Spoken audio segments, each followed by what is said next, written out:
The northern border of Krasis' kingdom stood on edge as ominous thunder rolled through dark skies. Troops gathered under the command of Duke Ethan, their formation tight, faces grim. An endless swarm of undead emerged from the shadows, their grotesque forms marching with unnatural hunger.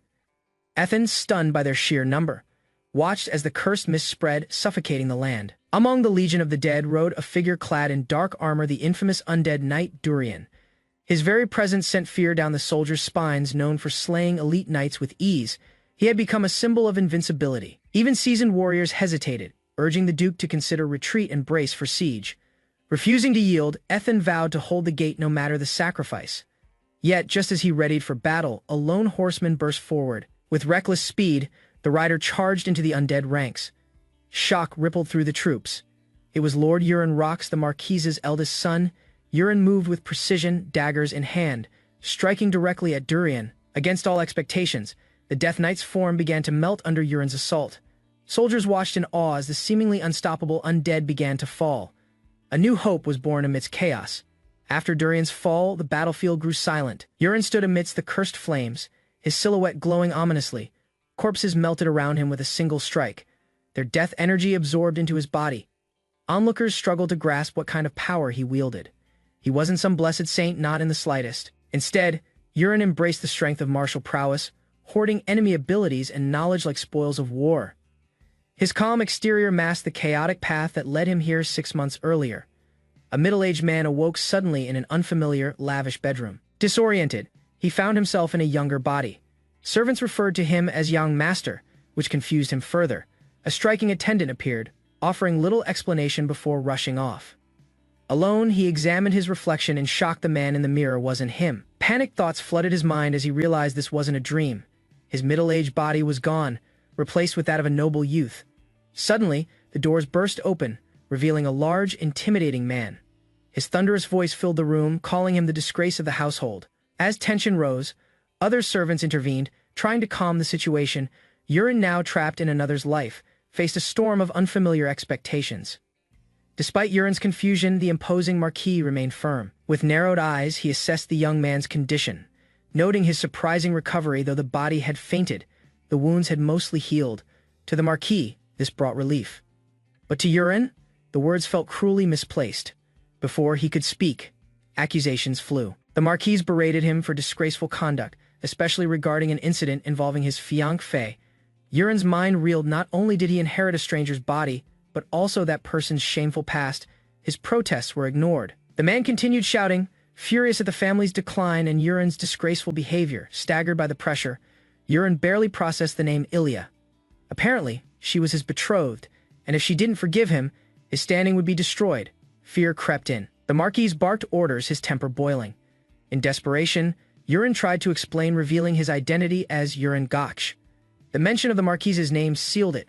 Furious that his son dared speak so informally, the man struck him violently. The blow sent Euron crashing back, pain flaring across his face. Stunned and beaten, he stumbled across the floor. Denial took over. This couldn't be real. As his vision blurred, he clung to one final hope, that it was all just a dream. Startled from sleep once more, Euron gasped, confused and overwhelmed. His bruises ached, yet the room remained unchanged. The silver-haired attendant, Arin, stood at his bedside, calm and composed. Recognition hit him. This wasn't a dream. Arin was real, and so was everything else. Desperation crept in as he questioned why he still hadn't awakened. With hesitant curiosity, he asked Arin if his collapse was due to the altercation with Lady Ilya. Arin responded with cold honesty. Euron had attacked her, and she had knocked him out. His heart sank. That incident alone had sealed his reputation. Trying to make sense of it all, he pieced together the truth. The surroundings, the characters, the names, they were all familiar. It finally dawned on him, he hadn't simply fallen into a fantasy world. Somehow, he had ended up inside the very novel he had written. But he wasn't the hero. He was the worst character in the story. The Euron Rox he now inhabited was a spoiled noble, devoid of talent or purpose. Known for laziness, arrogance, and disgraceful behavior, he had achieved nothing on his own. In the story, Euron would soon lose everything: his title, his fiancée, and finally, his life in a dark alley. Now, that tragic ending awaited him unless he rewrote his fate. Faced with a future full of danger, Euron sat in silence, overwhelmed by uncertainty.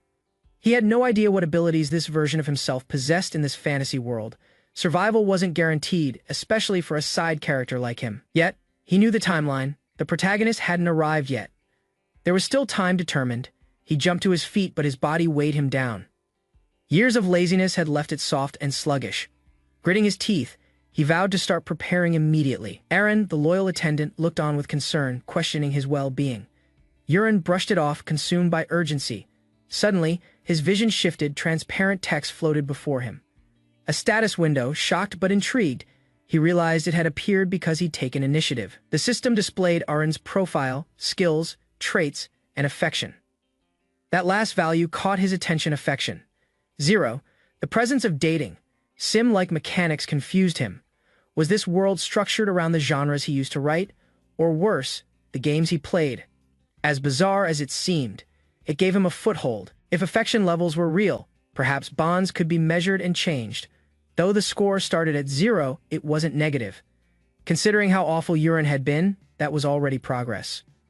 While checking his status, Yurin discovered a locked martial art tied to the Sichuan Tang clan. Recognizing it from another story, he realized its deadly techniques. If unlocked, this secret knowledge might become his only path to survival. The Four Heaven Tang clan, infamous in wuxia lore, was renowned for their mastery of poisons and stealth assassinations. Somehow, this legacy had appeared in a medieval fantasy world, one where Yurin, a noble's son, awakened in a weak, obese body bearing a locked ability from that very clan. Though confused by the setting, he wondered if he could tap into its power. Elsewhere in the mansion, the Marquis questioned Yurin's status. Informed that the boy had woken but remained unsteady, he showed little hope. Despite shallow wounds, Yurin's behavior felt different. Normally prone to tantrums, especially if forced to apologize, he now complied calmly. This uncharacteristic response puzzled his caretakers. Aaron noted the shift in personality but couldn't fully explain it. In the past, Yurin had been emotional and prideful, yet now he seemed focused, almost empty. The Marquis, skeptical, dismissed the change as temporary, though Aaron sensed something had truly altered. Later, Yurin surprised Aaron with a direct request he wanted to train immediately. Startled, Aaron hesitated, unsure if Yurin was serious, but the determination in Yurin's eyes confirmed it. No longer content with weakness, he took the first step toward transforming himself, driven by a silent resolve to unlock his forgotten potential. Yurin accessed a mysterious ability called Eye of the Creator, which revealed stats and locked traits. Though the Four Heaven Tang clan's power remained inaccessible, he considered whether his body's condition played a role. Determined to overcome this limitation, he chose exercise as his first step. Aaron guided him through the estate's vast grounds, though the sheer size quickly drained Yurin's energy. While struggling, he realized training in private never worked. His body seemed to pull him back to comfort. Outside, at least, he couldn't escape effort. As they passed through the mansion, he noticed every servant avoided him. With his stat window activated, their feelings became visible: resentment, hatred, and even a killing urge. Yurin accepted the hostility, reflecting on how terrible his past self must have been. Eventually, they arrived at the third training hall. While it was less used by knights, it wasn't empty. One man stood waiting, Rekka Olian, radiating hostility. His affinity toward Yurin showed a dangerous -91. The tension spiked as the scarred warrior mocked his presence. Feigning confidence, Yurin approached, but quickly turned to Aaron in confusion. Something about Rekka felt off. When asked, Aaron hinted that Yurin had forgotten something important, something that explained why Rekka's rage was more than just dislike. Years ago, a younger Yurin had lashed out violently during training, injuring a knight named Rekka. That reckless act left a scar on Rekka's face, both literal and emotional, and explained the intense animosity Yurin now sensed. The realization stunned him. He had once been cruel. Without reason, shaken, Yurin decided not to engage Rekka and asked Aaron for another training location. Aaron suggested a distant fourth hall with poor conditions, which Yurin gladly accepted. Isolation suited his goal. If he was to lose weight and change, he'd start from the ground up. The fourth training field was barren but adequate. Surrounded by old benches and racks of throwing knives, Yurin took a moment to catch his breath. Remembering the Four Heaven Tang clan's specialty, he picked up a knife and threw it toward the target. The blade flew straight and struck the mark, but no awakening followed. Disappointed yet not discouraged, Yurin brushed it off and claimed it was just for fun. Aaron remained supportive, suggesting they begin with stamina building. Though his body remained heavy and sluggish, Yurin's mind had already shifted this time. He wasn't being forced. He was choosing change for himself, not for anyone else. Yurin began running laps alone, pushing himself without hesitation. Aaron watched from a distance, surprised by the sudden discipline. His transformation was unexpected, considering how Yurin had previously resisted any form of exertion. Even the Marquis, observing from his quarters, found the change odd and wondered how long it would last. 3 weeks passed. During that time, Yurin trained daily without missing a session. Aaron noticed both his physique and attitude had shifted. The boy who once struggled to walk now moved with improved posture and energy. Remarkably, his appearance became more refined, shedding the excess weight and revealing a sharper presence. The Marquis, now proud, questioned if his son had truly grown beyond his former self. Despite the visible progress, the trait from the Sichuan Tang clan remained locked. Yurin acknowledged his physical improvements but knew something deeper was required. He resolved to give it more time, even if that meant rewriting his fate. That night, Aaron brought him the usual post-training meal chirain soup. Though effective for muscle recovery, Yurin had grown tired of its repetitive taste. When asked if his motivation was merely to slim down, he answered with clarity. He wanted to become a knight, no shortcuts, no excuses. Complaints aside, he continued eating, accepting the process entirely. Yurin reluctantly accepted another bowl of chirine soup, noting its familiar taste. However, something felt off. A sudden system alert warned of poison ingestion before panic could set in. Another notification appeared he had fulfilled the conditions. At last, the long-locked trait, Sichuan Tang clan, activated, unlocking a hidden path within him. Marquis proudly observed Yurin, silently admiring his eldest son's changed demeanor.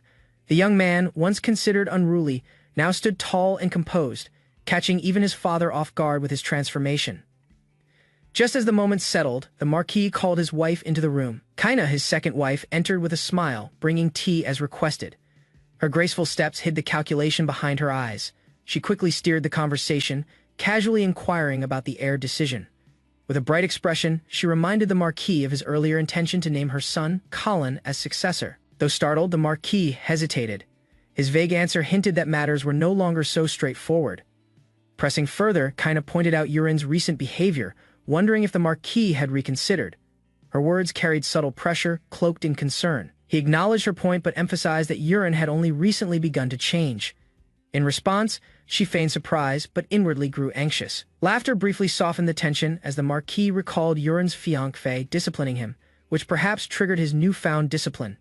Yet even then, when asked again about the heir, the Marquis remained cautious. He promised that if Yurin regressed, the title would promptly be granted to Colin without hesitation. After leaving the room, Kaina masked her frustration with a gentle smile.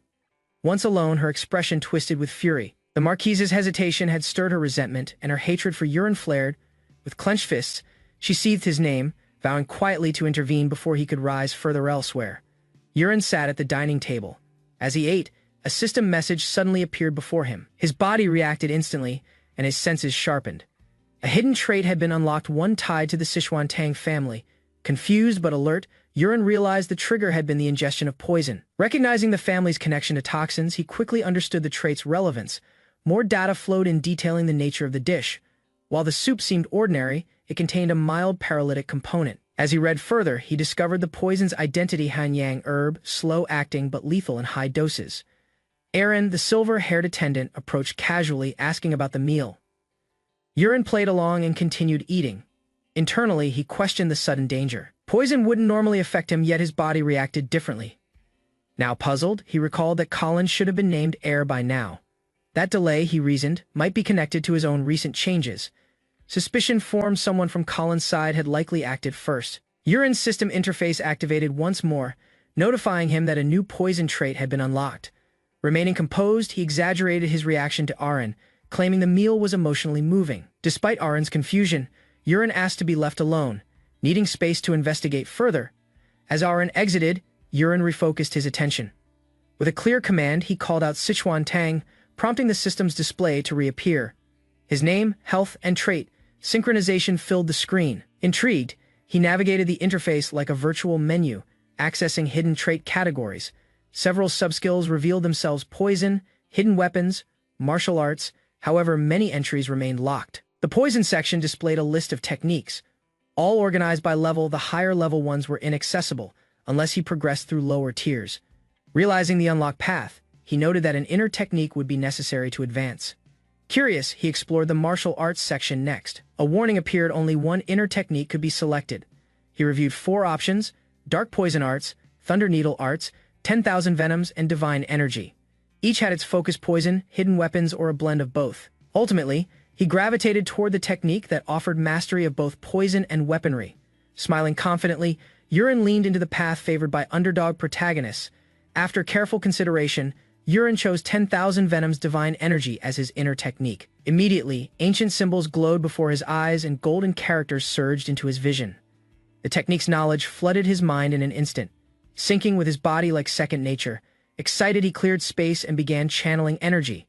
As he focused, his body responded with a strange warmth. Streams of power pulsed through his meridians, each path carefully navigated as instructed by the technique. Following the correct flow, he stored energy in his dantian, gradually building his internal strength. Hers passed outside, night faded into dawn. Yet Yuren remained in position. Now seated atop his bed in quiet meditation, his muscles felt light, his vision sharpened, and his senses heightened beyond normal limits. Even without moving, he could detect the number of birds perched outside the window. With a thought, he directed energy toward his head. The system responded, opening his status window and confirming his cultivation progress. 10,000 Venom's divine energy. 1 star, 10%. A sudden presence outside his door interrupted him. Aaron entered, surprised to see him awake and unchanged from the night before. Concerned, he remarked on the untouched bedding. Yuren simply replied, "It turned out that way," hiding his breakthrough with a calm smile. Yuren refused to rest, declaring himself in perfect condition. His enthusiasm surprised Aaron, who quickly agreed to prepare breakfast. As Aaron stepped away, curiosity lingered. Yuren's physique had clearly changed overnight. Meanwhile, Yuren eagerly prepared for training, energized by his newfound strength. Out at the training ground, he approached a selection of weapons laid out across a table. Observing the assortment, he picked up a throwing knife, confirming what he had read. This training ground was indeed real and ready. As he focused, a crosshair-like interface appeared before his eyes. Similar to a first-person shooter game, the system aligned precisely with the distant targets. Targeting without hesitation, Yuren hurled the weapon with intense focus. The knife soared, hitting the center of the mark with perfect accuracy. Aaron, observing nearby, was stunned by the unexpected result. At that moment, a system message appeared: Sichuan Tang family, hidden weapons unlock complete. Another trait had awakened within him, further proving his progress wasn't just a fluke. The training grounds fell silent as Yuren stood before Aaron, unaware of what he had just done.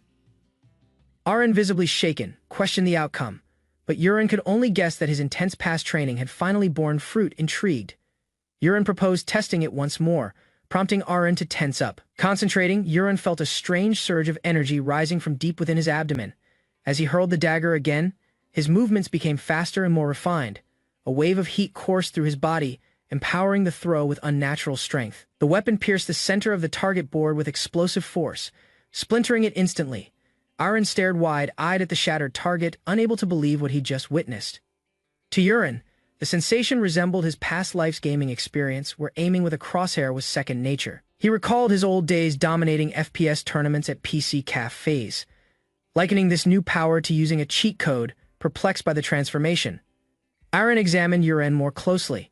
He noted Yuren's rapid physical change. His weight loss and sharpened aura were too sudden. Yuren, curious himself, realized Aaron couldn't sense the energy flowing through him.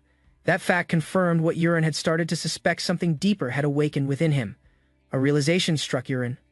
He alone in this world could wield inner energy invisible to all others. Energized by this knowledge, he eagerly resumed his practice, hurling daggers at full force one after another. His throws shattered the target boards with growing speed and accuracy, much to his own delight. Aaron, shocked yet intrigued, asked for a turn. With measured steps, he attempted the same throw, but his effort lacked the impact. The blade spun through the air, but merely bounced off the target. Observing the result, Yuren teased him, amused that even Aaron had limits. Suddenly, a purple window appeared before Yuren. A system message revealed that he had unlocked a skill called Straight Cut, allowing enhanced throws with any object, even non-weapons. Fascinated, Yuren glanced around and chose a broken wooden sword from the training yard. Raising it high, he channeled his inner energy. A surge coursed through his body as he activated the technique. The shattered blade shot forward like a missile, piercing the bullseye and obliterating the target with deadly precision. Aaron gasped. In disbelief, confused by the overwhelming force Yuren displayed, Aaron demanded an explanation. Yet Yuren simply smiled, claiming it might just be the result of endless practice. Aaron stared in disbelief, declaring Yuren's feat impossible. The power behind the broken sword's throw defied logic. Calmly, Yuren acknowledged Aaron's loyalty to his father, then requested secrecy for the time being. Though hesitant, Aaron agreed, allowing Urine the space to investigate further. As dusk settled over the estate, staff began wrapping up their duties. Amid the routine goodbyes, a young man named Peru departed with a cheerful smile. From a distance, Urine activated his ability, the creator's eye locking onto Peru's profile. The system revealed disturbing traits, poisonous touch, and agile movement. Alarm bells rang in Urine's mind. This was the figure he had been looking for.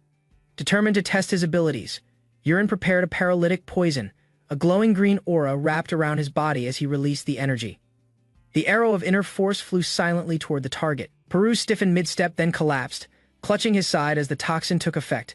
Overwhelmed by paralysis, Peru fell to the ground, completely immobilized. A system notification confirmed the status: weak paralytic poison, 59 minutes remaining. Urine grinned at the success. Not only had the technique worked flawlessly, but it also came with a countdown. Without delay, Urine approached to move Peru away before anyone could witness the incident. Under the moonlit sky, Peru finally regained consciousness. Disoriented and weak, he struggled to sit up. Urine stood nearby, interrogating him without restraint. His expression turned sharp. Peru realized his secret had been exposed. Urine knew about the poison hidden in his food. Under the cover of night, Urine burst into the storage room, lantern in hand and eyes sharp with intent. His target, Peru, flinched as Urine demanded answers.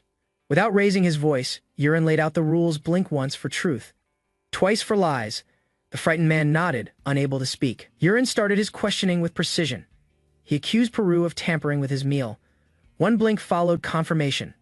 Pressing forward, Urine asked about the poison's origin. Peru hesitated, but a blink confirmed it was the herb Hanyang. Satisfied, Urine continued, probing for who had issued the command. When he named Martianus Kaina, Peru blinked twice, surprised. Urine leaned in, his tone tightening. The lantern light flickered as he drew a concealed blade, pressing it lightly against Peru's throat. Calmly, he warned against deception, stating he could read every nervous twitch. Still composed, Urine asked again, was it truly Madame Kaina? Peru stayed silent, sweat collecting on his brow, then blinked once. Doubt crept in. Urine leaned back, expression unreadable. He couldn't sense dishonesty, but something didn't fit. If not Kaina, then who? His thoughts drifted elsewhere. As Peru avoided eye contact, Urine's gaze sharpened. This interrogation had cracked open a deeper conspiracy. Though uncertain of the mastermind, Urine resolved to uncover the truth later. Without warning, he forced a vial into Peru's hand, commanding him to swallow. Panic filled the man's eyes as Urine revealed it to be paralytic poison. Once ingested, Urine coldly announced the countdown: 1 month left to live. Peru's horror grew as the consequences were laid out. Without the antidote, his internal organs would deteriorate painfully. Urine's conditions were simple obedience in exchange for survival. The message was clear, and Peru quickly submitted. Control firmly in hand, Urine began planning his next move. A command triggered the release of the temporary paralysis. As Peru regained movement, Urine demanded once more the identity behind the poisoning. This time, Peru hesitated, then revealed the name: Karen Livingston, Knight Captain. Shock rippled through Urine. Karen, Kaina's brother, had ordered his death. The appointment wasn't earned, but granted through his sister's marriage. Realizing Karan was the true instigator, Urine shifted strategy. Handing over a list of deadly substances, he tasked Peru with procuring poisons from the black market. Every item had to be secured using Karan's funds. When Peru dared to question his intent, Urine's glare silenced him. There would be no room for hesitation. Orders were to be followed without question. Urine dismissed the servant with a sharp command, but before he left, Urine issued one more order: his soup must now contain generous amounts of Hanyang herb. The man froze in shock, but no explanation followed. Alone in his room, Urine broke into laughter. What the man swallowed earlier wasn't poison at all, just dried leaves. His bluff had worked. Amused by the deception, he reflected on how effective martial arts had become in navigating such schemes. Still, there wasn't time to celebrate. If the world followed the plot he remembered, danger would soon arrive. The next day, Peru returned, presenting a small collection of poisonous herbs he had hidden away. Urine inspected them, noting Hanyang, Yakrokpa, and wooden vein leaf among the batch. Suspicion arose. Why bring 3 rare poisons if one was enough to kill? Peru explained the synergy between them: layered toxins had longer effects and could bypass resistance. Curious, Urine inquired how the man knew so much. A grim tale followed. As a child, Peru had been sold to the Livingston family, where he trained in poison under brutal conditions. Only he had survived the harsh trials. Observing the resentment in Peru's voice, Yurin made a quiet conclusion. This man wasn't just a pawn, he might be the perfect weapon. Yurin dismissed the servant after receiving the herbs, satisfied with the information gathered. Alone again, he prepared for training. His goal was to refine his martial arts using the properties of the poisons. Holding nothing back, he consumed the toxic herbs one by one, suppressing nausea as their effects surged through his body. Internal energy began to react violently. The toxins activated the 10,000 Venoms divine energy technique. Yurin focused, enduring the pain while channeling the poisonous energy. His resistance rapidly strengthened. That night, he advanced to stage 22, his body adapting faster than expected. By morning, a servant entered his room and found Yurin transformed. Muscles hardened, veins pulsed with controlled energy. The system confirmed successful adaptation. Yurin had not only survived the poison, but turned it into a weapon within his flesh. Inside the grand mansion, Arin, the loyal attendant, entered Yurin's room only to be met with an unbearable stench. Confusion spread across his face as he demanded an explanation. But Yurin appeared calm despite the chaos. His recent martial breakthrough had forced impurities out of his body, filling the air with a foul odor that even made Arin stagger. Embarrassed yet amused, Yurin scratched his head, realizing that true progress in martial cultivation came with unpleasant side effects. Arin, holding his nose, urgently ordered him to head straight for the bath before anyone else noticed. Later, after cleaning up, Yurin walked beside Arin through the estate courtyard. The cool breeze brushed against him, refreshing his senses. A faint smile formed as he sensed new strength within his body. Suddenly, a system-like message appeared before him, revealing that he had unlocked So Ryong's footwork, a martial technique renowned for speed and agility. Excitement sparked as he began practicing its movements, though his balance wavered. Arin, observing his strange gait, grew worried. Despite reassurances, Yurin's steps remained awkward but determined. Eager to test his new skill, he insisted on visiting the Knights' training hall. Watching their drills, he vowed to refine his art and surpass every expectation. The training grounds came into view as Yurin and Arin approached the courtyard. Sounds of clashing swords filled the air while knights practiced with precision and force. One knight's fierce movements caught attention until he paused, eyeing the approaching pair curiously. Other trainees noticed as well, whispering about the unfamiliar but striking young man walking beside the well-known butler. Confusion shifted into recognition. Some began murmuring that the lean youth might be the once overweight and idle heir of the household. Surprised by his transformation, they speculated wildly, unsure if it was training or sorcery behind the change. Yurin, using his enhanced senses, heard every word. He forced a smile, masking irritation, and tried to stay focused. Arin directed his attention toward a trainee knight, praising his form and pointing out key sword movements. Yurin followed the gestures and realized that the boy was none other than Krydex, a future protagonist ally in the novel he knew. Seeing him train at this early stage sparked a quiet interest. Behind them, however, several hostile knights glared with disdain. Recognizing them from his past, Yurin decided to turn the tables. With a confident smirk, he activated his secret skill, Prolonged Poison, targeting the first of his unsuspecting enemies. The moment Yurin activated his poison skill, the targeted knight fell to his knees in agony. His face twisted in discomfort, confusing everyone nearby. Concerned peers rushed to check on him, suggesting he might need the toilet, only for the afflicted knight to scream louder in denial. As panic set in, one knight even called for a priest.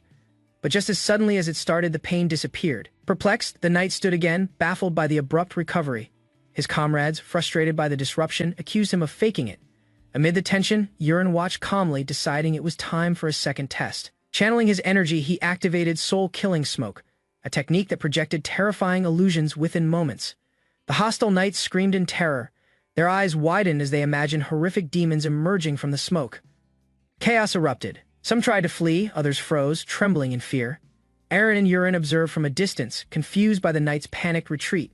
As the illusions intensified, some knights collapsed, overwhelmed by fear. Realizing things were escalating, Yurin decided to end the demonstration. With a smirk, he mentally deactivated the skill. The illusion faded. He then casually turned to Arin and suggested they head back, satisfied with today's successful field experiment. As Yurin decided to leave the chaotic training grounds, he proposed moving to a quieter hall on the way. A servant nervously approached, announcing an unexpected visitor. Upon hearing the name Ilya Marcus, Yurin's pace slowed, recognizing the significance of her arrival. Inside the mansion, Ilya stood confidently, rehearsing her resolve to end their engagement. However, the moment she saw Yurin approach, her determined expression faltered. His presence, now markedly different from the boy she once knew, caught her off guard. Her composure cracked as emotions surged, unable to hide her surprise at the transformation standing before her. A calm afternoon at the estate was interrupted when a servant urgently called out to Yurin. Startled, he turned to learn a guest had arrived. Confused by the maid's hesitation, he pressed for answers. The name she finally uttered, Lady Ilia, drew a look of surprise from him. Recognizing the name immediately, Yurin recalled that Ilia Marcus, his fiancée known more for her strength than manners, had visited around this time. Back then, she had been demanding to end their engagement, a request Yurin persistently rejected despite her repeated attempts. Even now, her sudden arrival hinted at a similar confrontation. Ilia stepped into the room, determined to make her intentions clear. Her expression was firm as she resolved to end the engagement once and for all.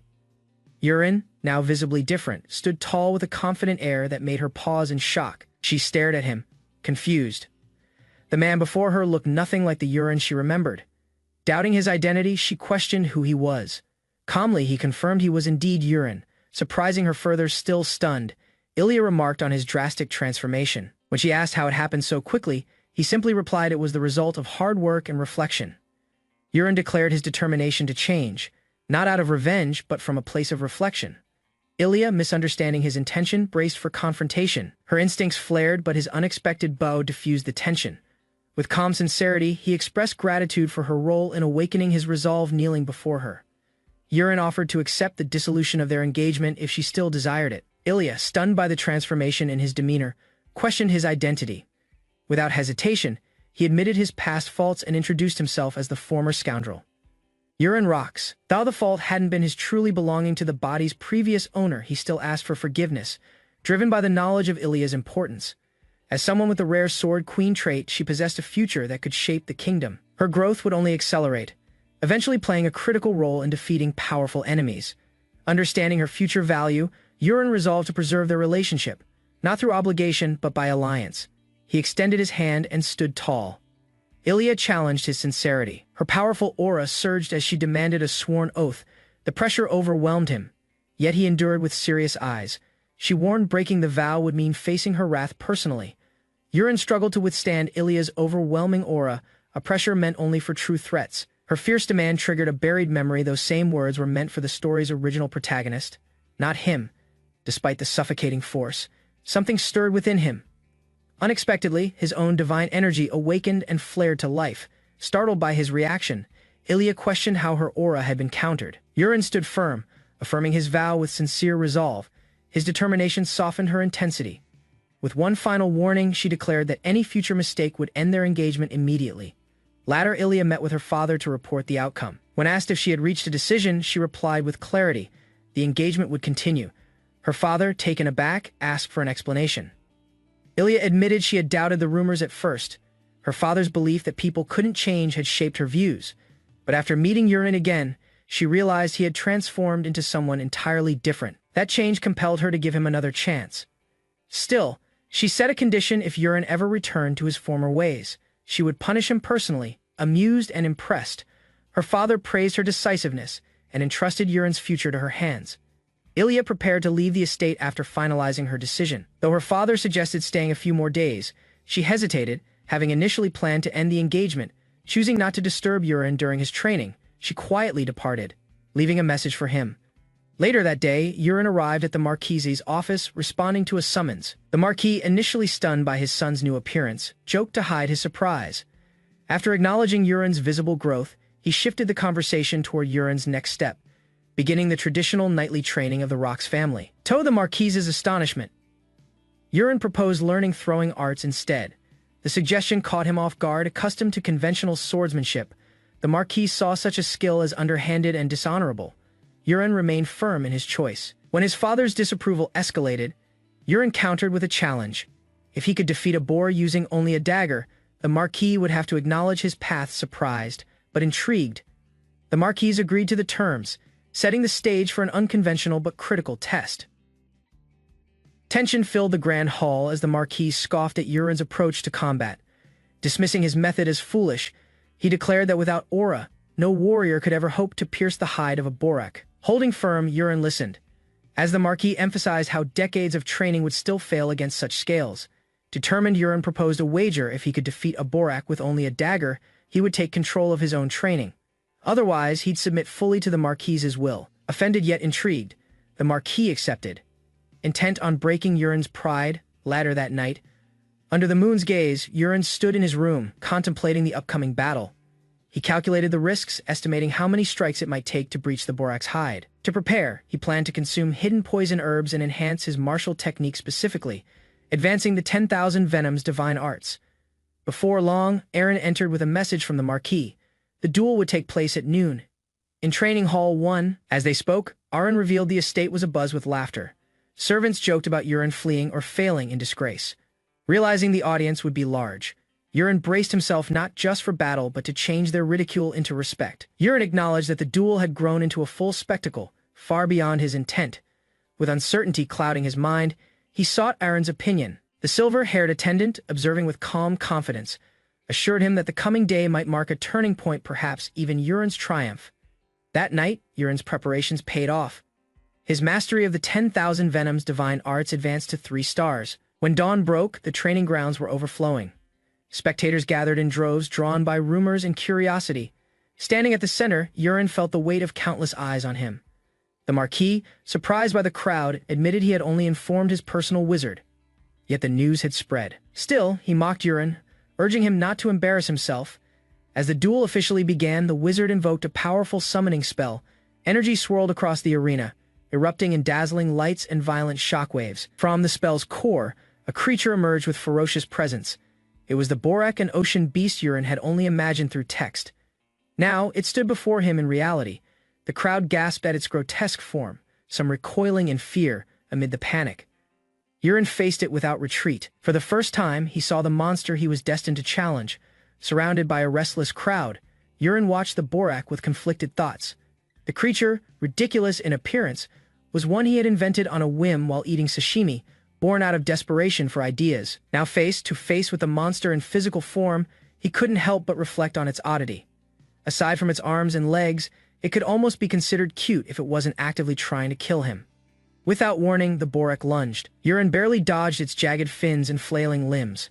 The arena stirred as gasps echoed through the audience, thrown into the air by the force of the attack.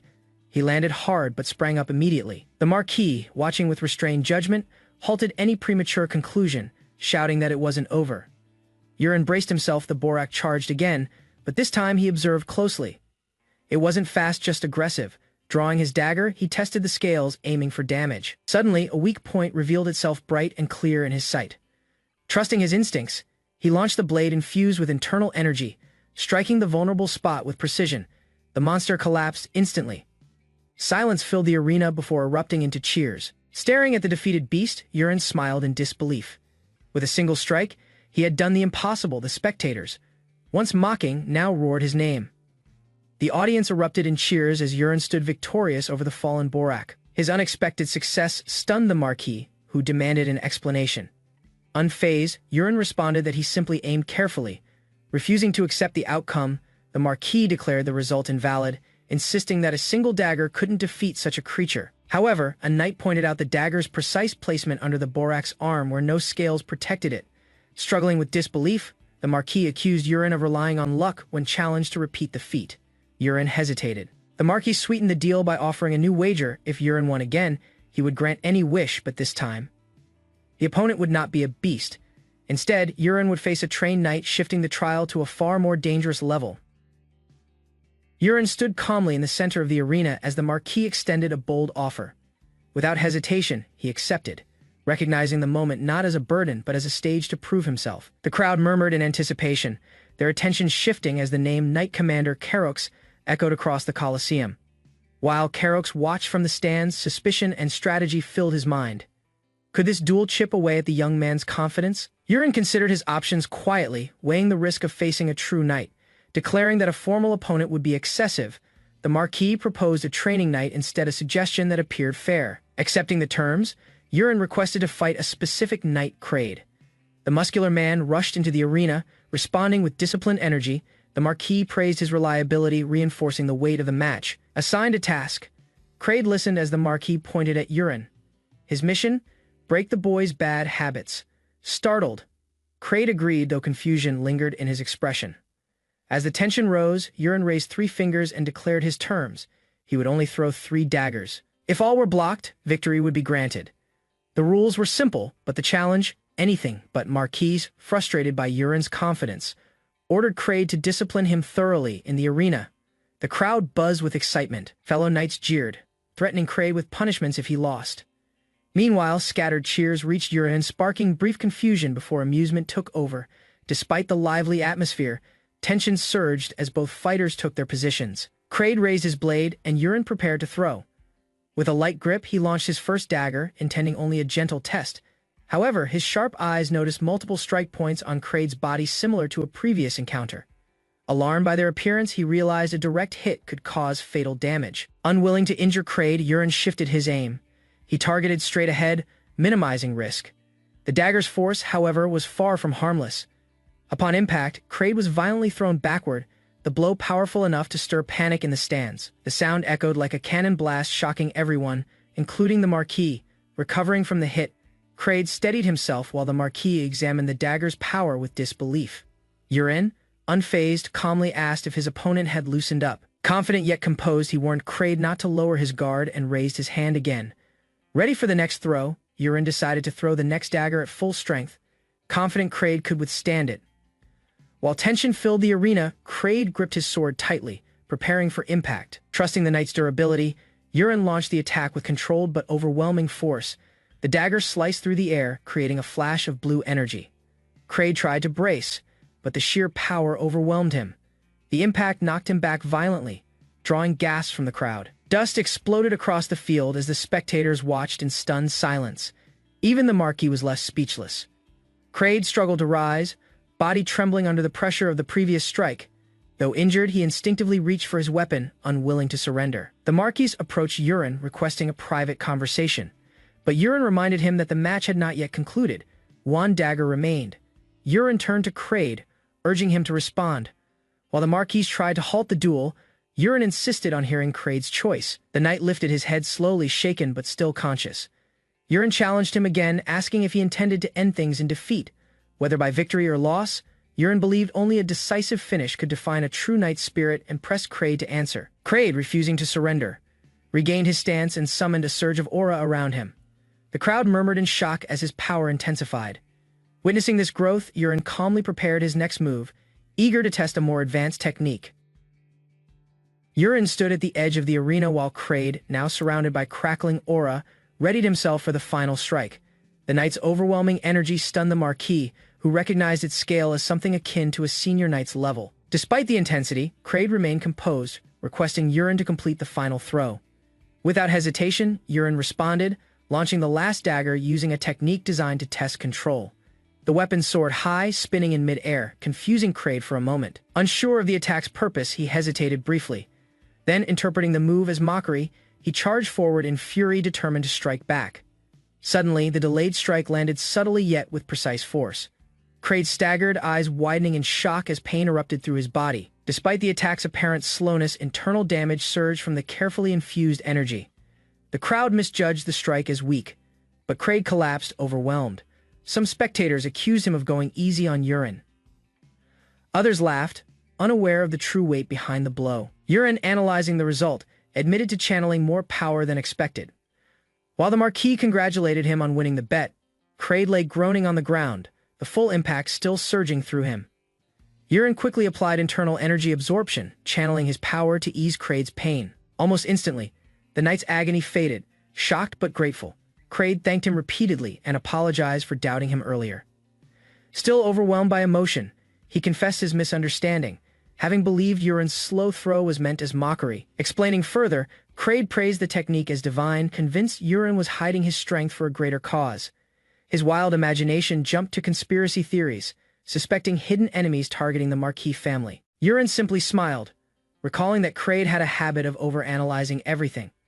With rising admiration, Kraid offered his assistance should Urin ever face those imagined enemies. The affection level between them visibly increased, reinforcing Urin's impression of berserkers as straightforward types.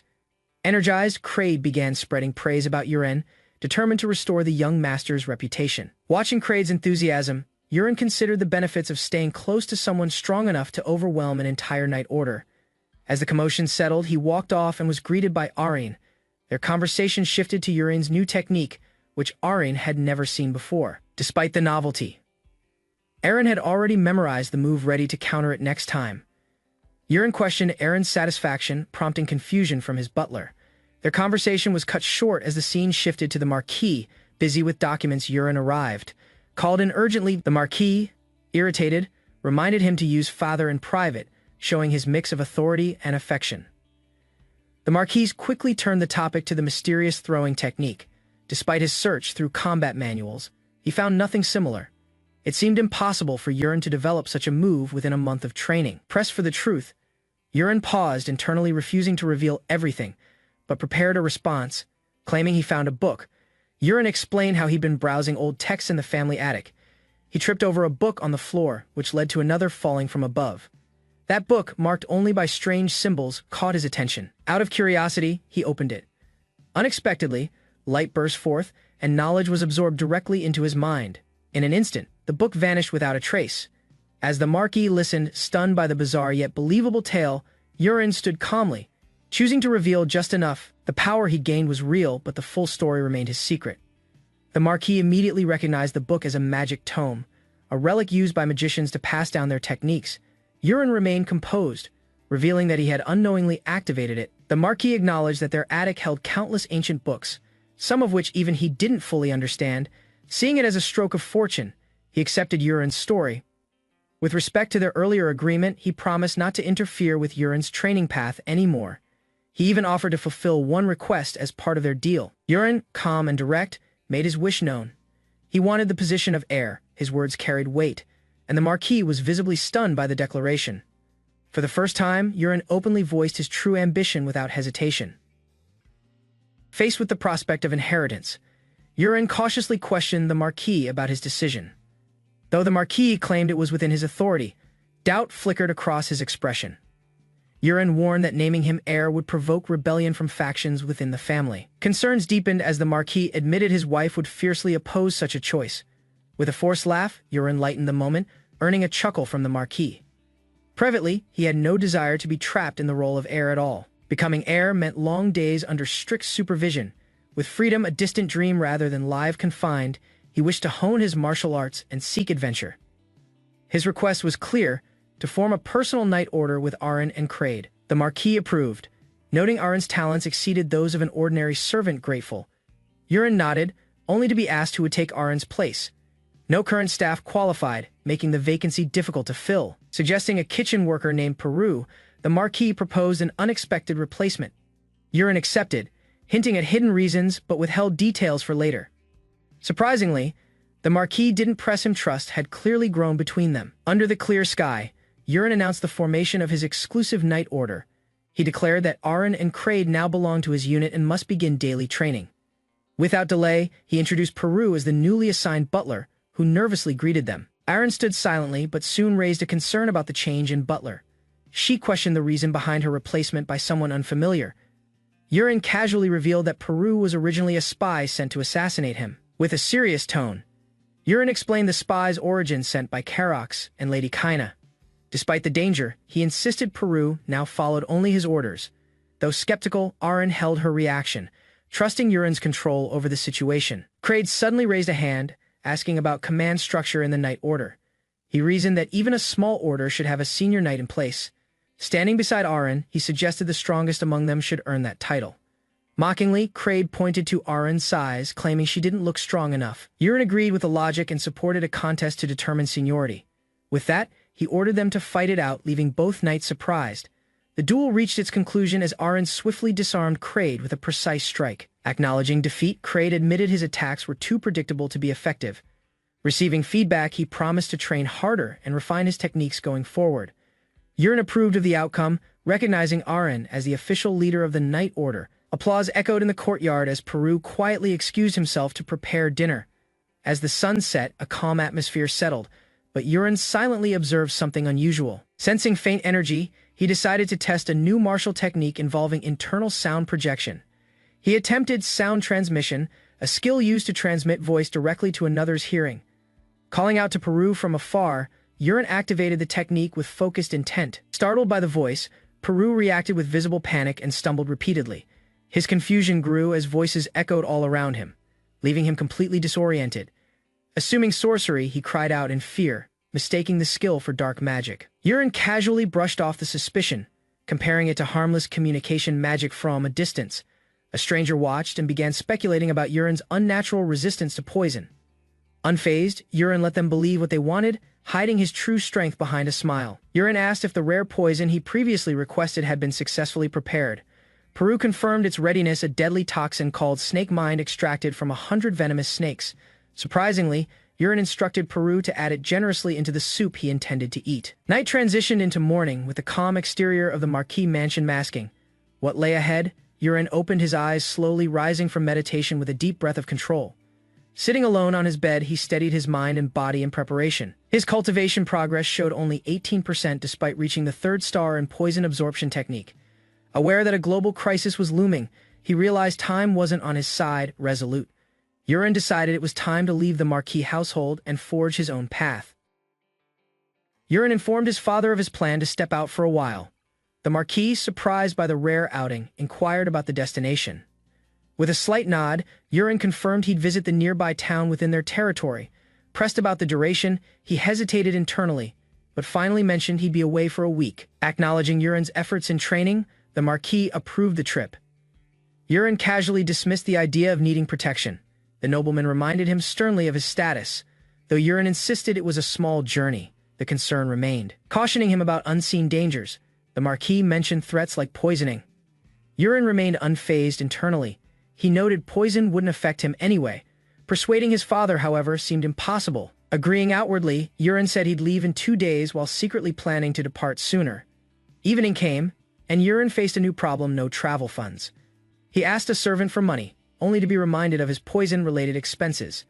A cold stare was enough. The servant quickly caved and agreed to help. Next, Yurin requested a spatial pocket, having seen it used before. His memory of the servant extracting herbs proved accurate.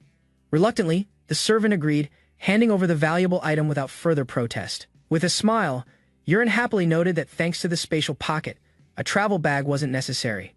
Suddenly remembering something, he turned back to the servant, handing over a small green capsule. Yurin explained it was a month's supply of antidote for his poison. The servant, surprised by the gesture, gratefully received it and praised Yurin for his kindness. Eager to maintain good relations, he offered to prepare an even better antidote next time. Yurin's expression remained neutral as he watched the overly enthusiastic reaction unfold. At dawn the next day, Yurin quietly exited his room, leaving behind a letter on the desk. He slipped out into the courtyard, wrapped in a cloak, pleased that no one else was awake. Just as he moved toward the exit, a greeting from a guard unexpectedly broke the silence. Feigning calm, Yurin responded casually while a gardener nearby caught his attention. Though appearing ordinary, the gardener exuded an unusual pressure. Using a detection ability, Yurin examined him only to find no threatening presence at all. Reaching the city, Yurin took in the towering structure ahead, the famed magic tower. He approached confidently, entering for the first time with clear purpose, requesting to use the warp system. He told the attendant his destination, As Castle. The warp attendant informed Yurin that the fee would be 50 gold and handed over a ticket. Luckily, the money borrowed from Peru covered the cost without issue. To avoid recognition, Yurin signed the ticket using a fake name he once used in online games, Pullion. After confirming payment, the attendant guided him to the warp room. Yurin stood at the center of the circle, marveling at the runes etched into the ground. As lightning flashed overhead, he braced for the unknown, then heard a faint knock. Stepping outside, he was greeted by a new attendant who welcomed him to As Castle. Confused by the seamless travel, Yurin hadn't felt the warp at all. His surprise amused the staff, who proudly claimed their warp system was the best in the region. While pondering whether he'd chosen warp experience on the form, Yurin exited the facility. The castle grounds bustled with people, vastly different from the Marquis estate. He noticed the architecture varied as well, reflecting the western region's design. Navigating through the dense crowds, Yurin kept his focus.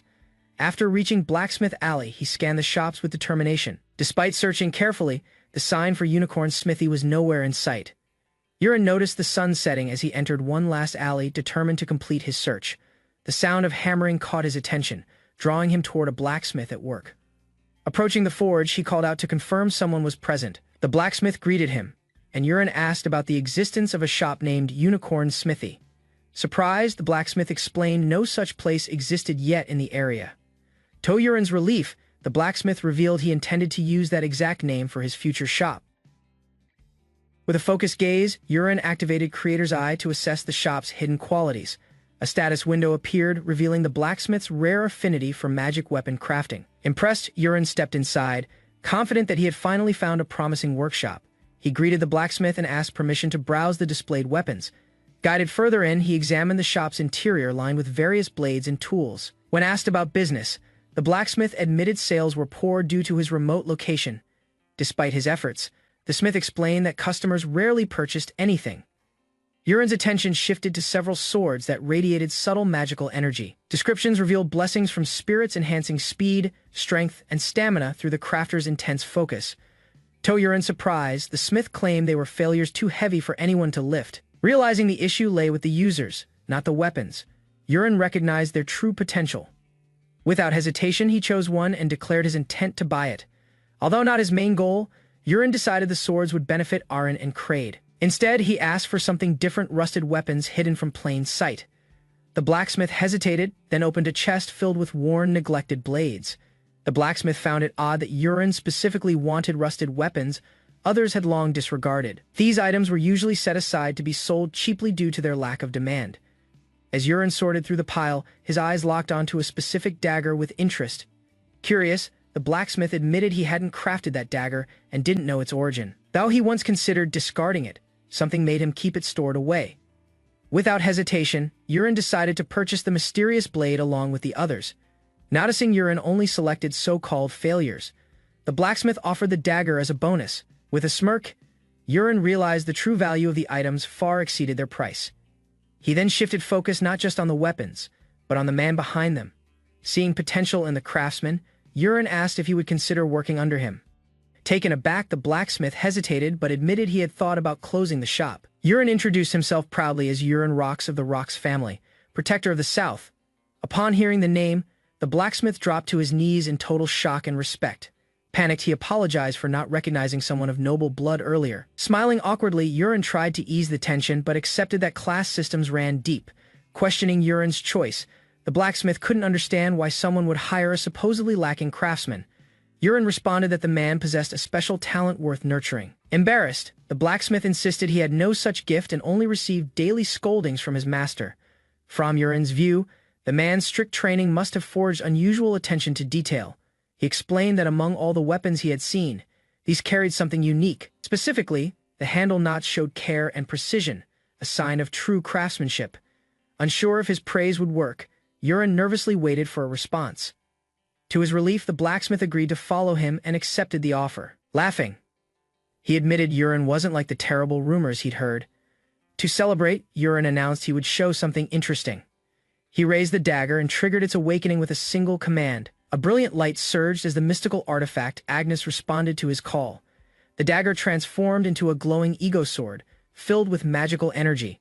A prompt asked if Yurin would accept the soul contract with Agnes, which he affirmed. Moments later, power erupted, stunning the blacksmith as the shop filled with swirling light.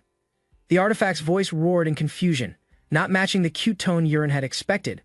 It questioned Yurin's qualifications, claiming he had no talent and was unworthy of the contract. Yurin guessed the spirit was reacting to his lack of detectable mana. Though its tone was odd, Agnes ranted about how someone so ordinary could activate the soul binding spell. To cover the contradiction, Yurin casually mentioned the Great Prophet as his source of knowledge. That answer surprised Agnes, who began doubting his initial judgment about Yurin's usefulness. Calmly, Yurin claimed full knowledge of Agnes' abilities and mechanics. He knew that the artifact could split into two parts, transforming based on user intent. The main form always retained the core power even if the secondary part was lost. Agnes mocked him again, saying it required mana, which Yurin clearly lacked. Without reacting, Yurin casually transformed the weapon into a ring, silencing the spirit. Impressed yet stunned, Agnes felt a warm energy flow, unlike traditional mana confused by martial force. Yurin turned to Jiranox and asked how long he needed to close the shop. After a moment's thought, Jiranox estimated 2 days to finish everything. He then scheduled their meeting at noon in front of Aya's Castle's Central Park. Yurin arrived at the city plaza, surrounded by people and the towering presence of the castle. His expression changed upon unexpectedly spotting a familiar figure among the crowd. Ilya on horseback stared at him in shock, surprised by his sudden appearance. Spotting Ilya near the plaza, Yurin freezes, surprised by her sudden appearance in this setting. Something about the scene strikes him. It mirrors the moment when Ilya meets the protagonist. Shaken, he struggles to respond as Ilya demands an explanation for his presence. With hesitation, he claims he's in town looking for a blacksmith of his own choosing. Ilya questions the need, noting that the Rock's family already employs numerous craftsmen. Instead of elaborating, Yurin smiles and says he's already found someone suitable for the task. Before more is said, a woman jogs up slightly out of breath but cheerful. Yurin introduces her confidently as his fiancée, drawing Ilya's immediate attention. A knight captain arrives, urging them to prepare for departure while eyeing the unknown woman. Ilya gestures to Yurin, announcing his identity as the young master of House Rock's recognition, hits the knight, clearly impressed to meet someone of noble status in person. Identifying himself as Muskmalin, he offers a formal greeting to the noble heir. Yurin reflects inwardly, recalling he's the original creator of these characters and this world. According to the novel, a confrontation was meant to unfold at this precise location. As tensions rise nearby, he senses Ilya's entrance is about to alter the entire flow. Yurin recalls the novel's plot: the protagonist saves Ilya from death during a mission. Despite knowing it deviates from the original flow, he resolves to intervene himself. Ilya mentions they received orders to respond to orc attacks near Ras Castle. Without delay, Yurin asks Ilya for a favor, surprising her with his urgency. He requests to accompany her, claiming it is part of his training experience. Curious, Ilya questions his true motivation for joining a dangerous subjugation mission. Yurin insists that observing real combat is essential, and he wishes to see Ilya fight. She warns him of the risks, doubting his ability to handle the situation. Musk objects to bringing civilians, but Ilya firmly orders him to supply a horse. Grumbling, Musk highlights their lack of mana and reminds her of their combat priority. Ilya cuts him off, stating it is an order he must obey without complaint. With no other choice, Musk complies while Yurin and his friend prepare to ride. Just before departure, Ilya glares at Musk, silently commanding him to act like a leader. The gates open as the knights and riders pass through the city walls. Ilya urges Yurin to stay close. He responds, bracing for what lies ahead. The knights charge through the gates at full gallop, dust rising behind their horses. Once outside the city, the order halts and reorganizes into teams to begin scouting. Ilya leads one group forward, ordering everyone to avoid combat and signal instead. By sundown, their search yields no results as terrain. Realizing the sun is setting fast, Ilya decides they should return and regroup tomorrow. Suddenly, a flare shoots into the sky, signaling enemy contact from another group.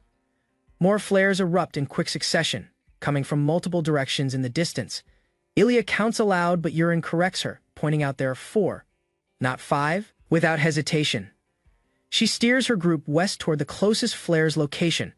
A horrific sight awaits them. The battlefield is drenched in blood and chaos. Ilya's eyes widen in horror. The fallen soldiers were slaughtered, their armor melted away. Musk examines the remains, confused by the unnatural force that devastated the squad.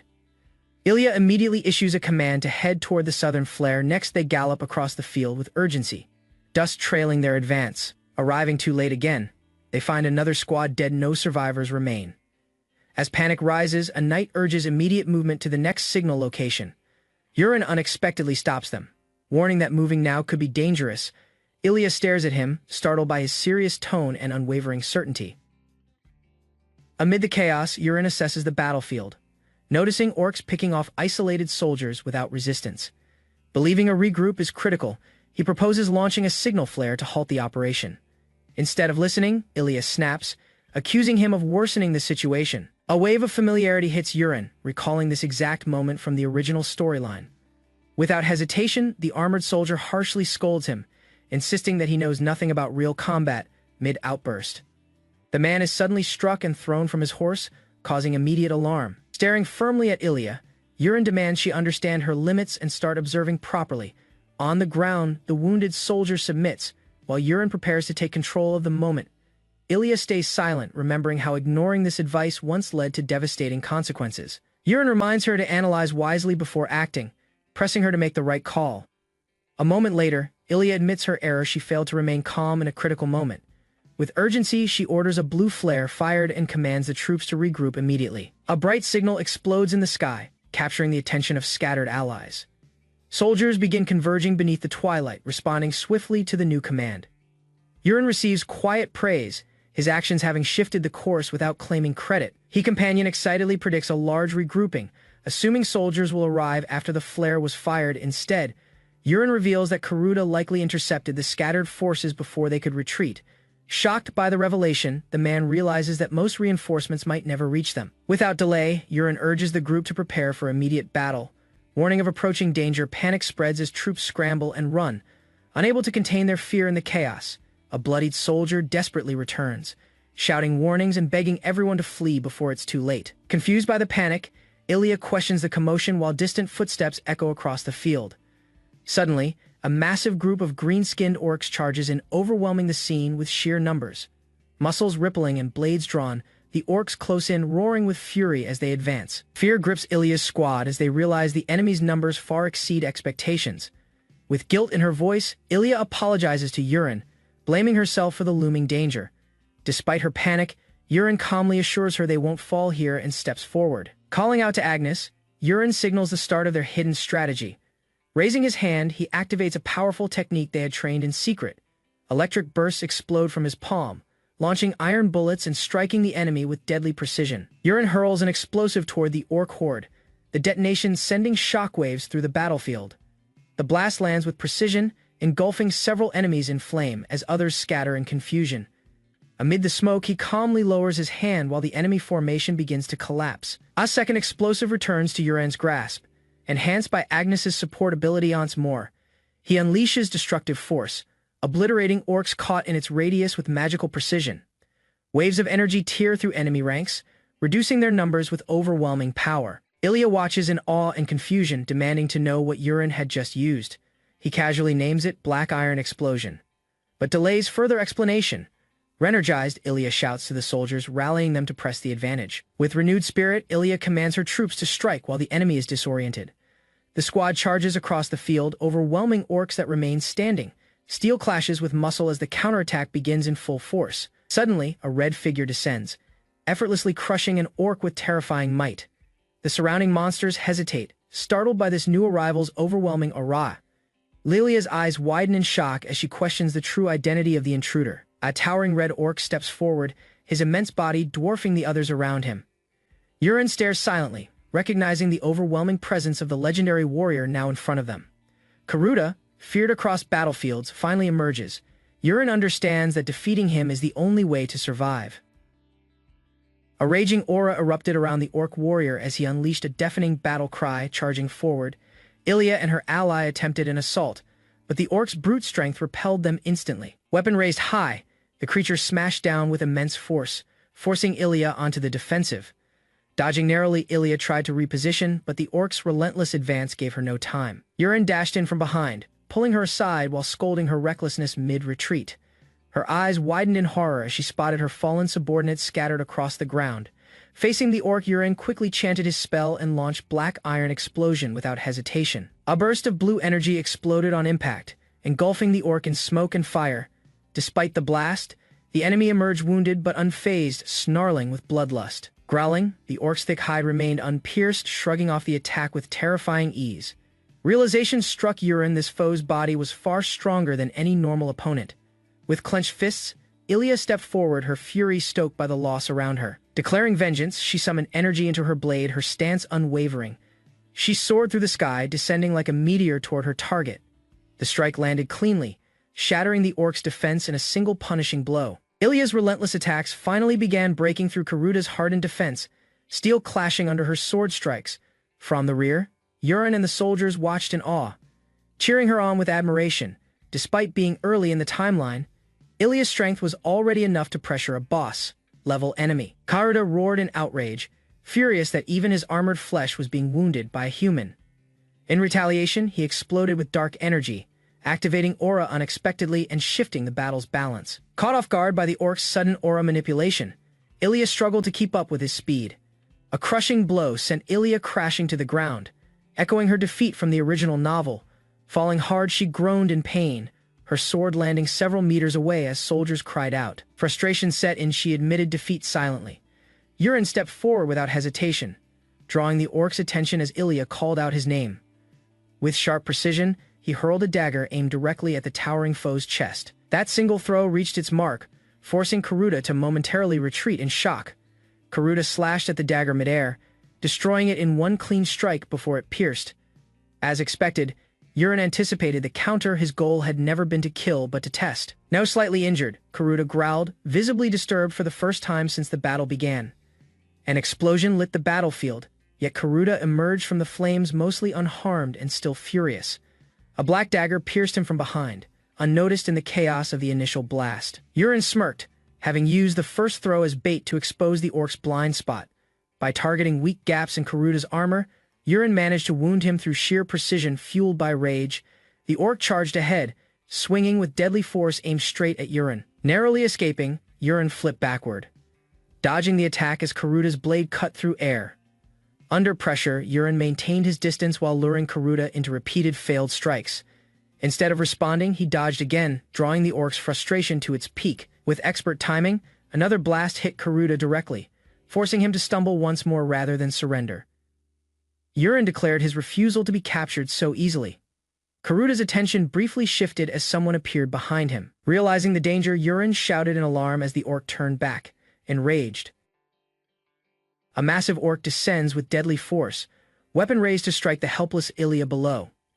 Yurin's instincts surge. He channels energy into small dragon step, pushing his limits to intervene. In a flash of lightning, he launches forward, tearing through the ground with explosive momentum. Their paths collide midair, creating a shockwave that shakes the battlefield. The orc falters as Yurin's strike lands first, knocking the beast back with unexpected impact. From a distance, Ilya stares wide-eyed, stunned by the burst of speed he just unleashed. Without pause, the enemy charges again, but Yurin remains composed, sword steady. Ilya reacts swiftly, summoning the blood-flower butterfly, a secret weapon of her clan. Dozens of glowing butterflies arc toward the orc, weaving elegantly through the air. Brilliant wings shimmer before slamming into their target, bursting on contact. Wounded and furious, the orc roars as the swarm drills into him from all sides. Explosions erupt across his chest, knocking him off balance and weakening his stance. One final blast pierces his torso, blowing open a hole through armor and flesh. Ilya gasps, surprised that the weapon carried such devastating force. With trembling steps, the orc collapses, while Yurin silently surveys the aftermath. Ilya and the soldiers watch the orc collapse, thinking the fight is over. Before celebration can spread, Ilya spots more enemies. Without hesitation, she leads the charge, rallying the others to finish the remaining threat quickly. Under moonlight, Yurin checks on Ilya, relieved to see she's unharmed despite the ordeal. She expresses gratitude but finds it difficult to voice fully due to the life debt owed. As conversation shifts, she reveals her true specialty mastery of hidden weapons, not swordplay. Ilya is surprised by the extent of Yurin's skill, impressed by his precise use of tools. While soldiers prepare a magic pouch, she orders the collection of the enemy leader's head. Her sword strikes cleanly, finishing the task as the team prepares to move before nightfall. The squad readies for departure when Ilya pauses, noticing someone approaching from the rear. It's Musk, a soldier who had vanished during the earlier battle without explanation. She questions his absence, her expression sharp under the torchlit sky. Musk hesitates, then claims they were delayed by orc attacks while returning from patrol. He explains they strayed too far, leading to a skirmish that disrupted their timing. Ilya narrows her eyes, suspicious only two returned. Musk claimed his entire unit had fallen, citing overwhelming strength from the orc attackers, refusing to wait. Ilya ordered him to lead her to the supposed battlefield immediately. Although hesitant, Musk complied while trying to stall with vague excuses. Without warning, he launched an attack, blade flashing with intent to kill. Ilya countered swiftly, her strike landing clean and decisive, dropping him to the ground. His blood spilled across the field red, not the green of any slain orc. Yurin stepped in, pointing out the flaw in Musk's story: no trace of orc blood. As Ilya acted without hesitation, another traitor tried to escape, but was cut down. One man fled, pleading only to be cornered by the surrounding soldiers. Back at the castle, sunlight poured through the windows as Yurin remained asleep. Servants rushed in, surprised he had slept through the morning entirely. He groaned awake, blinking at the unfamiliar calm. A soft voice called his name. Lady Ilya had come to visit. Her warm smile greeted him, dressed in peaceful clothes far removed from battle. Still half asleep, Yurin could only stare, unsure if he was still dreaming. Startled by Ilya's sudden appearance in a formal outfit, Yurin reacts with visible confusion. Without hesitation, she urges him to accompany her home, offering no room for refusal. She insists it's her father's command to bring Yurin along, asking calmly if he'll come. Though surprised, he quickly agrees, realizing her beauty matches the novel's description of the world's greatest. Ilia recalls how, in the original story, this scene leads to meeting the Marquis. Before leaving, she announces she'll wait outside while her affection level quietly rises. As they walk under towering arches, Yurin reflects on how quickly her favor increased. Ilia greets him brightly, and they head off as if it were routine. Cheering citizens recognize her as the Iron Blood Knight hero of the Orc battle. That title, earned through bravery in combat, mirrors her legend in the novel exactly next to her. Yurin gains attention as the Steel Mage due to a misunderstanding. Excited crowds chant Steel Knight, unaware of the truth behind his magic. They likely mistook his steel manipulation for actual magecraft during the skirmish. Ilia offers heartfelt thanks, grateful for his life-saving efforts. She explains returning at dawn to retrieve fallen soldiers from the battlefield. The morning after the battle, Ilia led a group into the forest to retrieve fallen soldiers. Confronted with the sight of lifeless comrades, she was struck by the weight of their loss. She admitted to Yurin that without his help, her fate would have been the same. Ilia turned away, declaring her resolve to become stronger through relentless training. Determined to rise above others, she vowed never to face defeat again. Yurin realized she was beginning to embody her hidden trait, the future Sword Empress. Mages from the Marcus family arrived, summoned to escort them by magic. They prepared the teleportation spell, chanting as the circle activated. A flash of light erupted, startling Yurin and his companion as the magic took hold. They arrived instantly at the Marcus family's territory, standing before a grand estate. Still dizzy from the warp, Yurin marveled at the sheer scale of the mansion. As servants welcomed him inside, he anticipated a formal meal in noble company. Remembering the novel, he expected the same boring Tyrian soup from the original protagonist's stay. However, today marked a change. Finally, he'd eat food suited for nobility. Summoned to the dining hall, Yurin saw Ilia and the Marquis waiting at the table. Marquis Marcus welcomes Yurin formally and asks him to take a seat without hesitation. Yurin greets him with respect and quickly follows the Marquis's request to sit. With a serious tone, the Marquis thanks Yurin for saving Ilia's life before anything else. Yurin humbly responds that it was simply the right thing to do. A chef arrives and presents the meal, unveiling the familiar Tyrian soup. Despite his earlier hopes, Yurin is once again served the same traditional soup. The Marquis proudly explains their family's unique, savory version of the soup. He also notes their tradition of eating it after every major battle. Just as Yurin prepares to eat, the Marquis abruptly asks when he plans to marry. Startled by the question, Yurin learns the Marquis is referring to marriage with Ilia. He suspects it's a test, reinforced by the Marquis's trait screen showing weak dislike. Instead of dodging the topic, Yurin boldly declares he wants to marry her immediately. Realizing he lacks status, Yurin admits he's not yet qualified as a family heir. He promises to grow into a man worthy of Ilia and earn recognition. The Marquis questions whether he can compete, knowing Yurin's brothers are already seen as geniuses. The Marquis questioned Yurin's confidence, asking if he could surpass his brothers to become heir. Yurin paused, then confidently declared that he could and would achieve that goal. Impressed, the Marquis laughed heartily and pledged his support, then mentioned a message from Wellington. Surprised, Yurin realized news of his deeds had already reached his family through magic. The Marquis explained that Yurin's father requested a later call via communication magic. Grateful, Yurin thanked him, though he noticed Ilia sulking quietly beside him. After the meal, the group proceeded to initiate the magical communication at the estate. Yurin watched the mage chant until a glowing link with the Rock's family formed. On the other end, his father appeared shocked, yet relieved upon seeing Yurin alive. His father scolded him loudly, then softened, asking if he was unharmed. After confirming his safety, he inquired whether Yurin really saved Ilia and defeated the orc. Yurin hesitated, unsure how to explain, but began admitting it was mostly luck. Laughing, he admitted his success came from luck and quick thinking in the moment. His father asked when he would return home, and Yurin suggested 2 days later. Unexpectedly, the reply came with an added request: bring your brothers when you come. News of Yurin's departure arrives quickly, catching the Marquis and Ilia by surprise during a formal meeting. Though invited to extend his stay, he respectfully declines. Rather than delay him, the Marquis offers to assist with warp magic to ease his travels. Declining the generous offer, Yurin expresses a desire to strengthen himself through experience, not convenience. He explains that avoiding shortcuts is part of his training, hoping to grow through hardship. While the Marquis admires his mindset, Ilia quietly smiles, clearly approving his decision. Their journey begins with clear skies as Yurin and his companion head away from the mansion. Instead of following the usual path, Yurin takes a detour toward the mountain near the Marquisate. The companion hesitates, recognizing it as the location of the rumored dragon's lair. Though the lair is feared, Yurin has another motive: knowledge of a secret treasure buried within. Ignoring suggestions of making a wish, he reveals his true aim, claiming the hidden prize.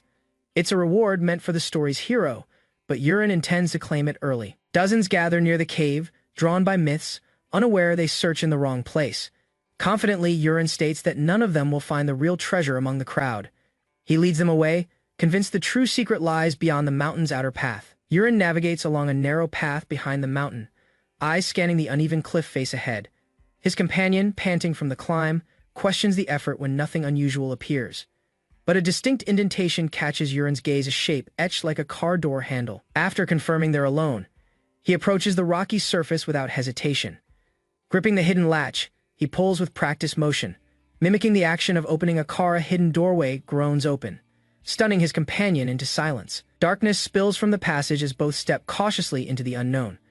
Yurin urges them forward with calm certainty, dismissing his companion's hesitation.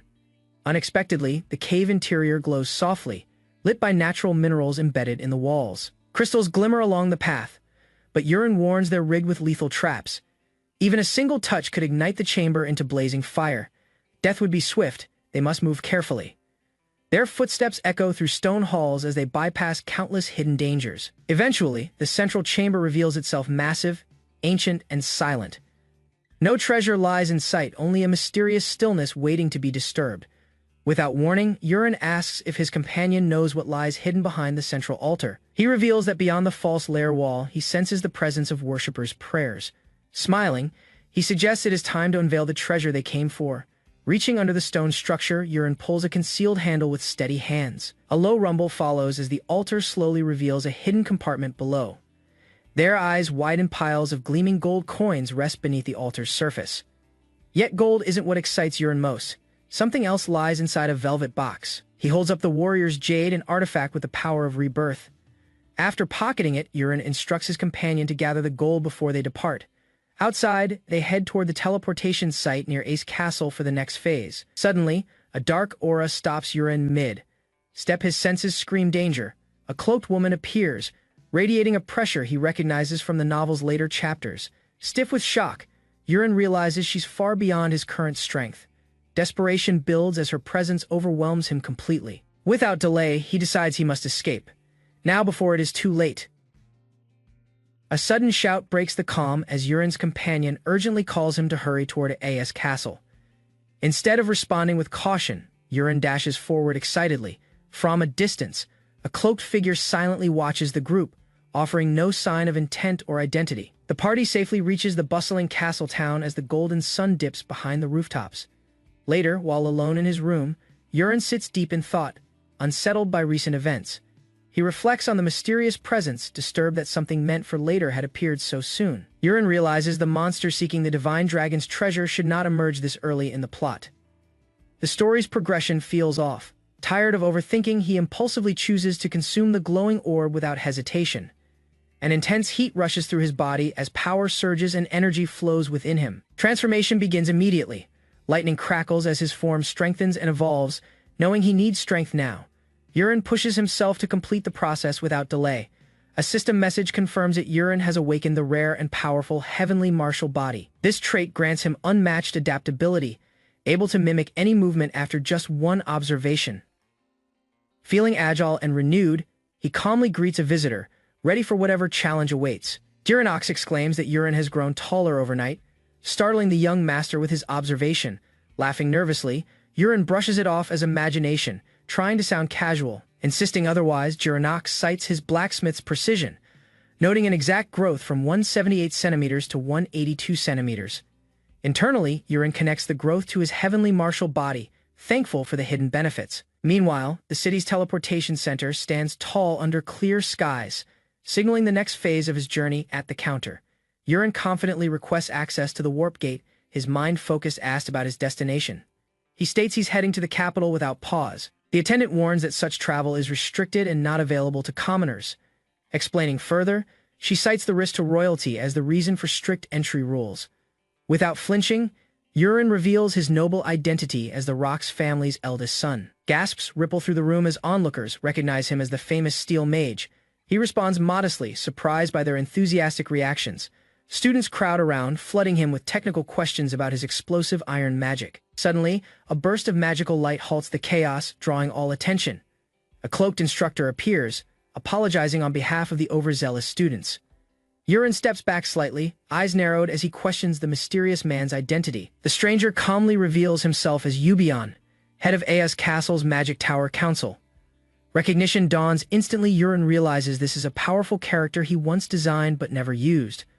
Despite his elderly appearance, Yubion was intended to be one of the most dangerous individuals. Behind his kind smile lies a ruthless killer who eliminates people without hesitation.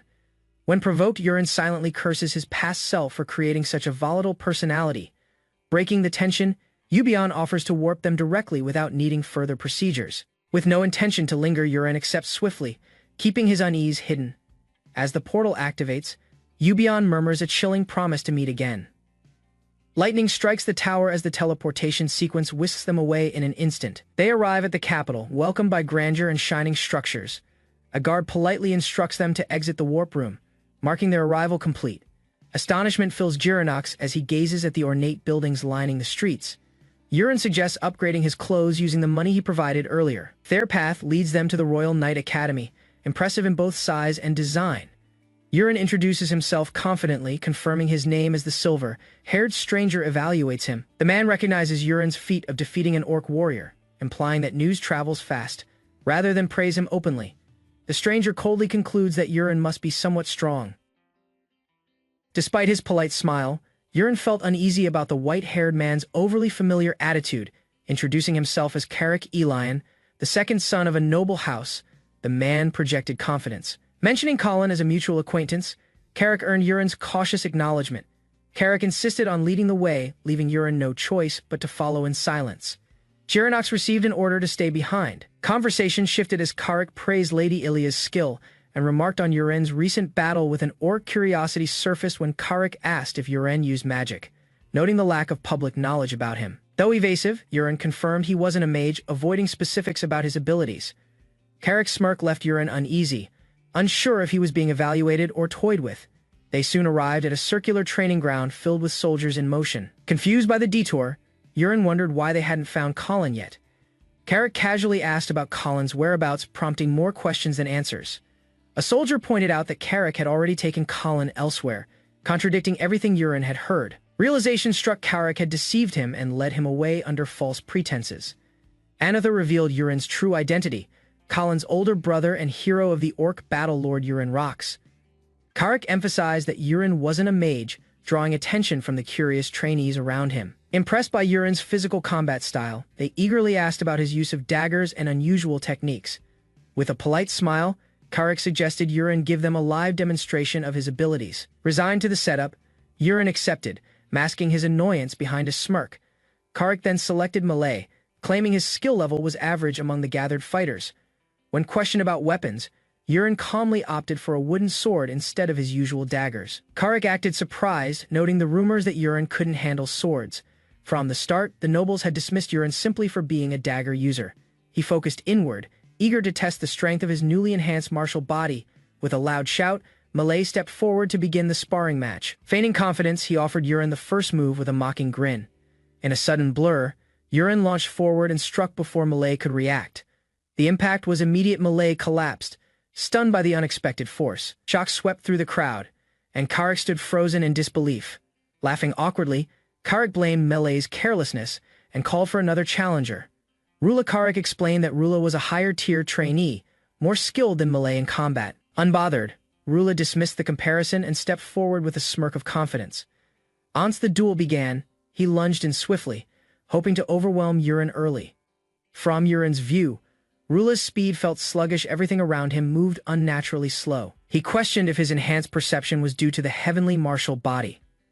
Without hesitation, Yurin swung upward, his motion clean and far faster than expected.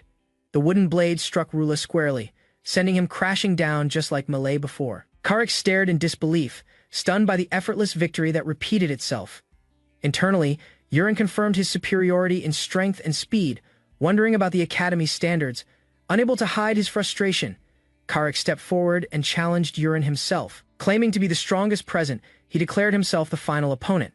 Yurin accepted casually, ready to face him with the same calmness as before. With a shout, Carrick initiated the match and burst forward using astonishing speed. His movement left after images as he circled around Yurin like a storm. Yurin stood still. Observing it looked as if multiple Carricks were dashing around him. Carrick attempted a strategy to exploit an opening by circling at high speed around Yurin. Despite the blur of movement, Yurin's sharpened senses tracked everything with calm precision. He moved swiftly, positioning himself as Carrick lunged in. Already reading the attack trajectory, raising his wooden sword, Yurin struck with impeccable timing and overwhelming force. Carrick dropped instantly, defeated in a single hit, while Yurin stood silently over him. Onlookers stared in disbelief, unable to comprehend how quickly their leader was taken down. From the crowd, a blonde-haired man named Colin emerged, questioning the situation. Yurin identified the newcomer as his younger brother, who failed to recognize him. The others whispered in awe Colin Rocks, known as a sword genius, had arrived. A servant announces the arrival of Lord Yurin Box. Surprising Colin with the unexpected news, turning to look, Colin spots a man he doesn't recognize standing confidently nearby. The drastic change leaves everyone stunned. The once obese Yurin now appears lean and unrecognizable. Colin stammers in disbelief, unable to accept what he's seeing right before him.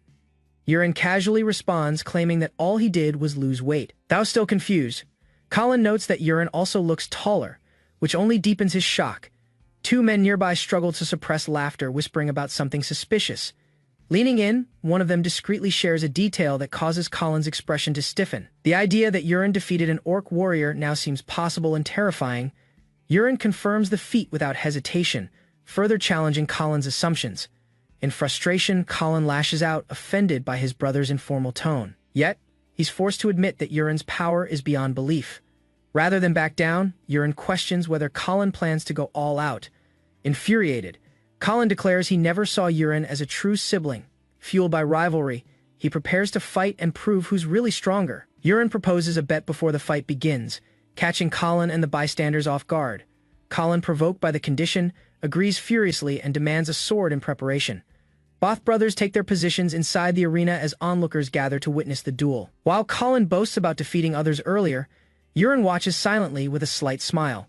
The match starts with Colin unleashing a powerful aura attack from the beginning. Yurin observes calmly while others take note of Colin's full-strength opening move. Rumors describe Colin as a sword prodigy, unmatched among his peers. Charging fiercely, Colin attempts to overwhelm Yurin with aggressive strikes. Despite the pressure, Yurin activates Small Dragon Step and calmly plans his counter. Colin vows not to end the fight quickly and presses the attack. Yurin responds with clean technique, matching each blow with ease.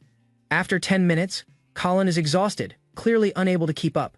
The crowd gasps as Yurin dominates, forcing Colin to plead for mercy. Though defeated, Colin still speaks casually, angering Yurin further.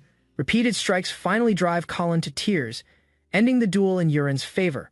Rather than showing mercy, Yurin warns Colin that any defiance will double his punishment. Bruised and trembling, Colin submits and timidly asks what Yurin wants in return. Instead of demanding something outrageous, Yurin insists that Colin start calling him great older brother. With the fight behind them, the brothers begin their next journey. Their destination is the Empire's third magic tower located in Rhinon. Through the tower's teleportation magic, they arrive quickly in the capital city surrounded by grand buildings. They admire the modern feel of the Empire Knight Academy. This time, Colin is tasked with retrieving Ron from within the academy. Moments later, Colin returns with a tall blonde boy walking confidently at his side. Ron quickly recognizes Yurin, astonished by his appearance. Colin receives praise, though he hesitates at the way Yurin is addressed. Reluctantly, he corrects himself and uses the proper title, impressing the group. Rayon informs them of a dangerous situation brewing in the capital. Though they arrive safely, he explains that leaving is currently impossible. The shocking news follows just yesterday. The Empire's crown prince was assassinated. Shock rippled through the capital as news of the crown prince's death reached the public. Yurin overheard whispers confirming the assassination and learned that the Empire had declared an emergency. While walking toward the Knight Academy, he noticed armed patrols and a growing tension in the streets. A rumor suggested the prince's fiancée, a visiting princess, had arrived just days earlier. Eager to impress, the prince brought her to the training grounds to display his sword skills. As the performance ended, he approached her only for disaster to strike without warning. A jagged stone spike erupted beneath him, fatally impaling his body in front of everyone. Despite the priest's efforts, his life could not be saved. The blow had been instantaneous. Unauthorized magic inside palace grounds led to the magic tower's urgent involvement. Yuren recognized the method. It matched the work of an assassin group from his past knowledge. According to the original timeline, this event wasn't supposed to occur so soon. Uncertainty settled in. Growth and preparation might no longer be possible. Yet the heavenly martial body offered him hope in this unstable reality. He called for Colin and Rayon, masking concern behind a calm voice, choosing the dragon's tears in. Yuren prepared for whatever came next. Yuren instructed his brothers to apply for leave and submit departure forms at the magic tower, confident that the Rock's family's name would smooth the process. He told them to wait at Dragon's Tears. When asked about his own plans, he merely replied he was visiting an old acquaintance. Under moonlight, Yuren walked silently through the capital, heading toward a discreet alley. He stopped in front of Flamberge, a noble's only bar known for its exclusive membership, before entering. He quickly changed into formal clothes he had prepared in advance. Summoning Agnes through a magic ring, he requested a disguise for his face, though annoyed at being awakened. Agnes questioned how he anticipated her capabilities. Yuren grinned, admitting he had simply trusted that she could make it happen. Agnes, curious about his identity, asked whom to mimic as she prepared her magic. Spotting a noble leaving the bar, Yuren chose him as the disguised target using liquid magic. He applied it to his face, imagining the noble's appearance clearly. The transformation completed successfully, replacing Yuren's features with those of Viscount Verse. Greeted warmly by other nobles, his new identity blended in without suspicion. While guards watched passively, Yuren entered Flamberge under his false persona, ready to act welcome by the staff. Yuren, disguised as Viscount Ver, entered Flamberge without raising suspicion. Inside, he ordered another drink to maintain his cover, blending into the familiar setting. He then activated his internal energy, sharpening his hearing to intercept nearby conversations. Murmurs confirmed that the palace's magic tower denied the existence of the spell used. Yuren quietly eavesdropped, noting business plans and hints of unauthorized activities between nobles. At the bar, he spotted his target, a red-haired woman engaged in a lively exchange. Their conversation was casual, but Yuren remained focused, waiting for the right opportunity. Her laughter masked the sorrow she expressed about a man she never confessed to. With the moment ripe, Yuren transmitted a single word, envy, directly into her mind. His message struck a nerve, and she instinctively responded with a surge of magical power. Confused and enraged, the woman's expression twisted as she sensed something hidden. In a flash, a violent explosion erupted, tearing through the bar's walls and windows. Chaos followed as debris scattered, and patrons fled. Frightened screams echoed in the streets. From outside, civilians witnessed the destruction, calling out that the entire building had collapsed. Yuren escaped the wreckage, retreating into the shadows before anyone could uncover his identity. Yuren, still disguised, realized the woman's magical rage was far beyond expectation. She searched for him amidst the ruins, her destructive power intensifying with murderous intent. Learning her name was Envy, Yuren feared her strength and questioned his own chances. In the middle of a ruined city street, a tall woman monster stood with an aura of overwhelming hostility. The ground beneath her cracked as she moved, driven by a murderous intent that warped the air around her. Suddenly, a system-like overlay appeared, revealing her identity as Envy, a being classified under the 7 sins with traits of jealousy and a killing intent rating of +99. A man appeared from the shadows, recognizing her instantly. Her monstrous strength left no doubt in his mind. Though fear crept into him, he steeled himself, realizing that backing down wasn't an option. Yuren Rox, assessing the situation, began the first step of his strategy, to craft a weapon. With calm precision, he extended his fingers, summoning energy to initiate the forging process. He reached for the remains of a fallen enemy, intent on transforming its corpse into a dagger. This unique weapon, born of combat and infused with energy, would be key to confronting the enemy before him. Envy, observing his transformation, seemed intrigued. Amused and slightly impressed, she commented on his appearance and vowed to capture him alive. Her tone shifted from playful to predatory as her intentions became clear. Without hesitation, Envy unleashed her monstrous appendages. Sharp insect-like limbs shot out toward Yuren. He dodged with sharp reflexes, narrowly avoiding the first assault. Yuren struck back decisively, launching himself toward her and aiming a direct blow with his newly forged dagger. But as the weapon hit, it bounced off without leaving a mark. Envy's body was far tougher than expected. His attack had done nothing. Yuren clenched his teeth, quickly re-evaluating his approach. Yuren raised his hand and triggered a powerful technique, Black Iron Explosion. Energy burst forth, engulfing the area with light and force meant to obliterate anything in its path. Envy, struck head-on, seemed momentarily stunned as the blast engulfed her. The explosion lit up the battlefield. Yurin believed the attack had succeeded. Envy taunted him, revealing that the explosion had no effect. Realizing she had protection or regenerative abilities, Yurin grew tense but remained resolute. With no time to waste, Yurin activated another powerful technique, Bloodfire Palm. Brilliant butterfly-shaped energy formed around his hand, signifying a deadly strike.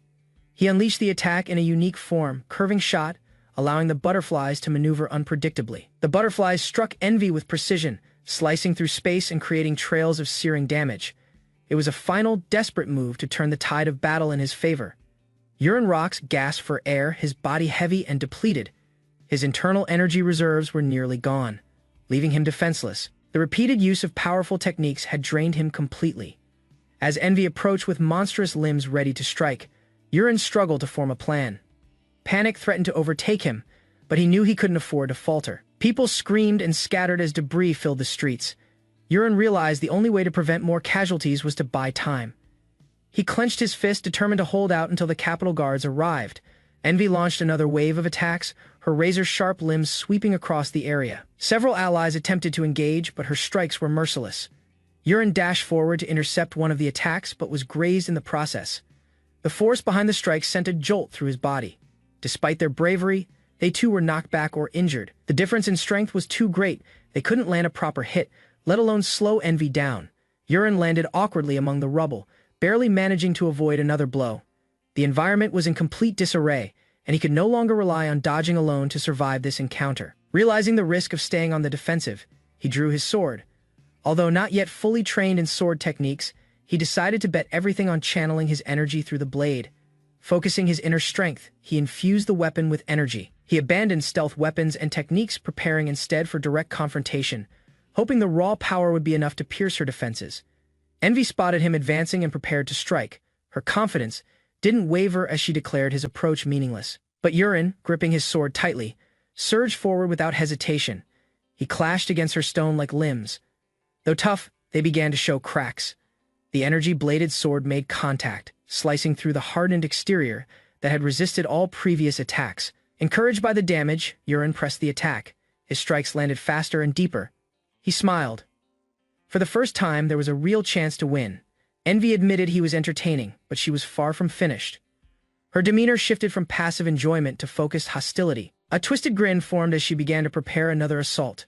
Her tone was mocking, questioning how long Yurin could keep up his resistance against a being like her. With a blinding flash, her limbs extended outward in a massive arc.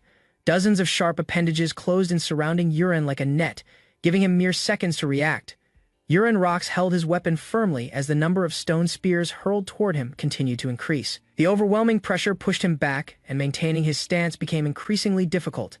Envy, confident and laughing, attempted to launch another attack, but her triumphant expression turned to shock as something unexpected disrupted her control mid-strike. Suddenly, her limbs recoiled. Envy clutched her chest, eyes wide with confusion and pain. A strange energy began to affect her, rendering her movements sluggish. Yurin revealed his hidden tactic. He had been poisoning Envy throughout the battle using a series of complex venom techniques. Now, multiple systems displayed the effects activating in rapid succession. Each venom inflicted a different agony, internal pain, fiery paralysis, and mental disruption. Finally, her resistance gave way, and Yurin saw his opportunity to shift the tide. Yurin's eyes widened in disbelief, realizing he had only a single second. Still, he refused to let it go to waste and moved to act before the brief window closed. Yurin triggered his small domain technique, enveloping his sword in raw energy, and increasing its destructive power. He sprinted forward, lightning coursing around his form. He reached Envy just as the last second of paralysis expired. Her limbs began to twitch again, recovering rapidly, but Yurin had already raised his blade for the attack. Yurin slashed downward with precision.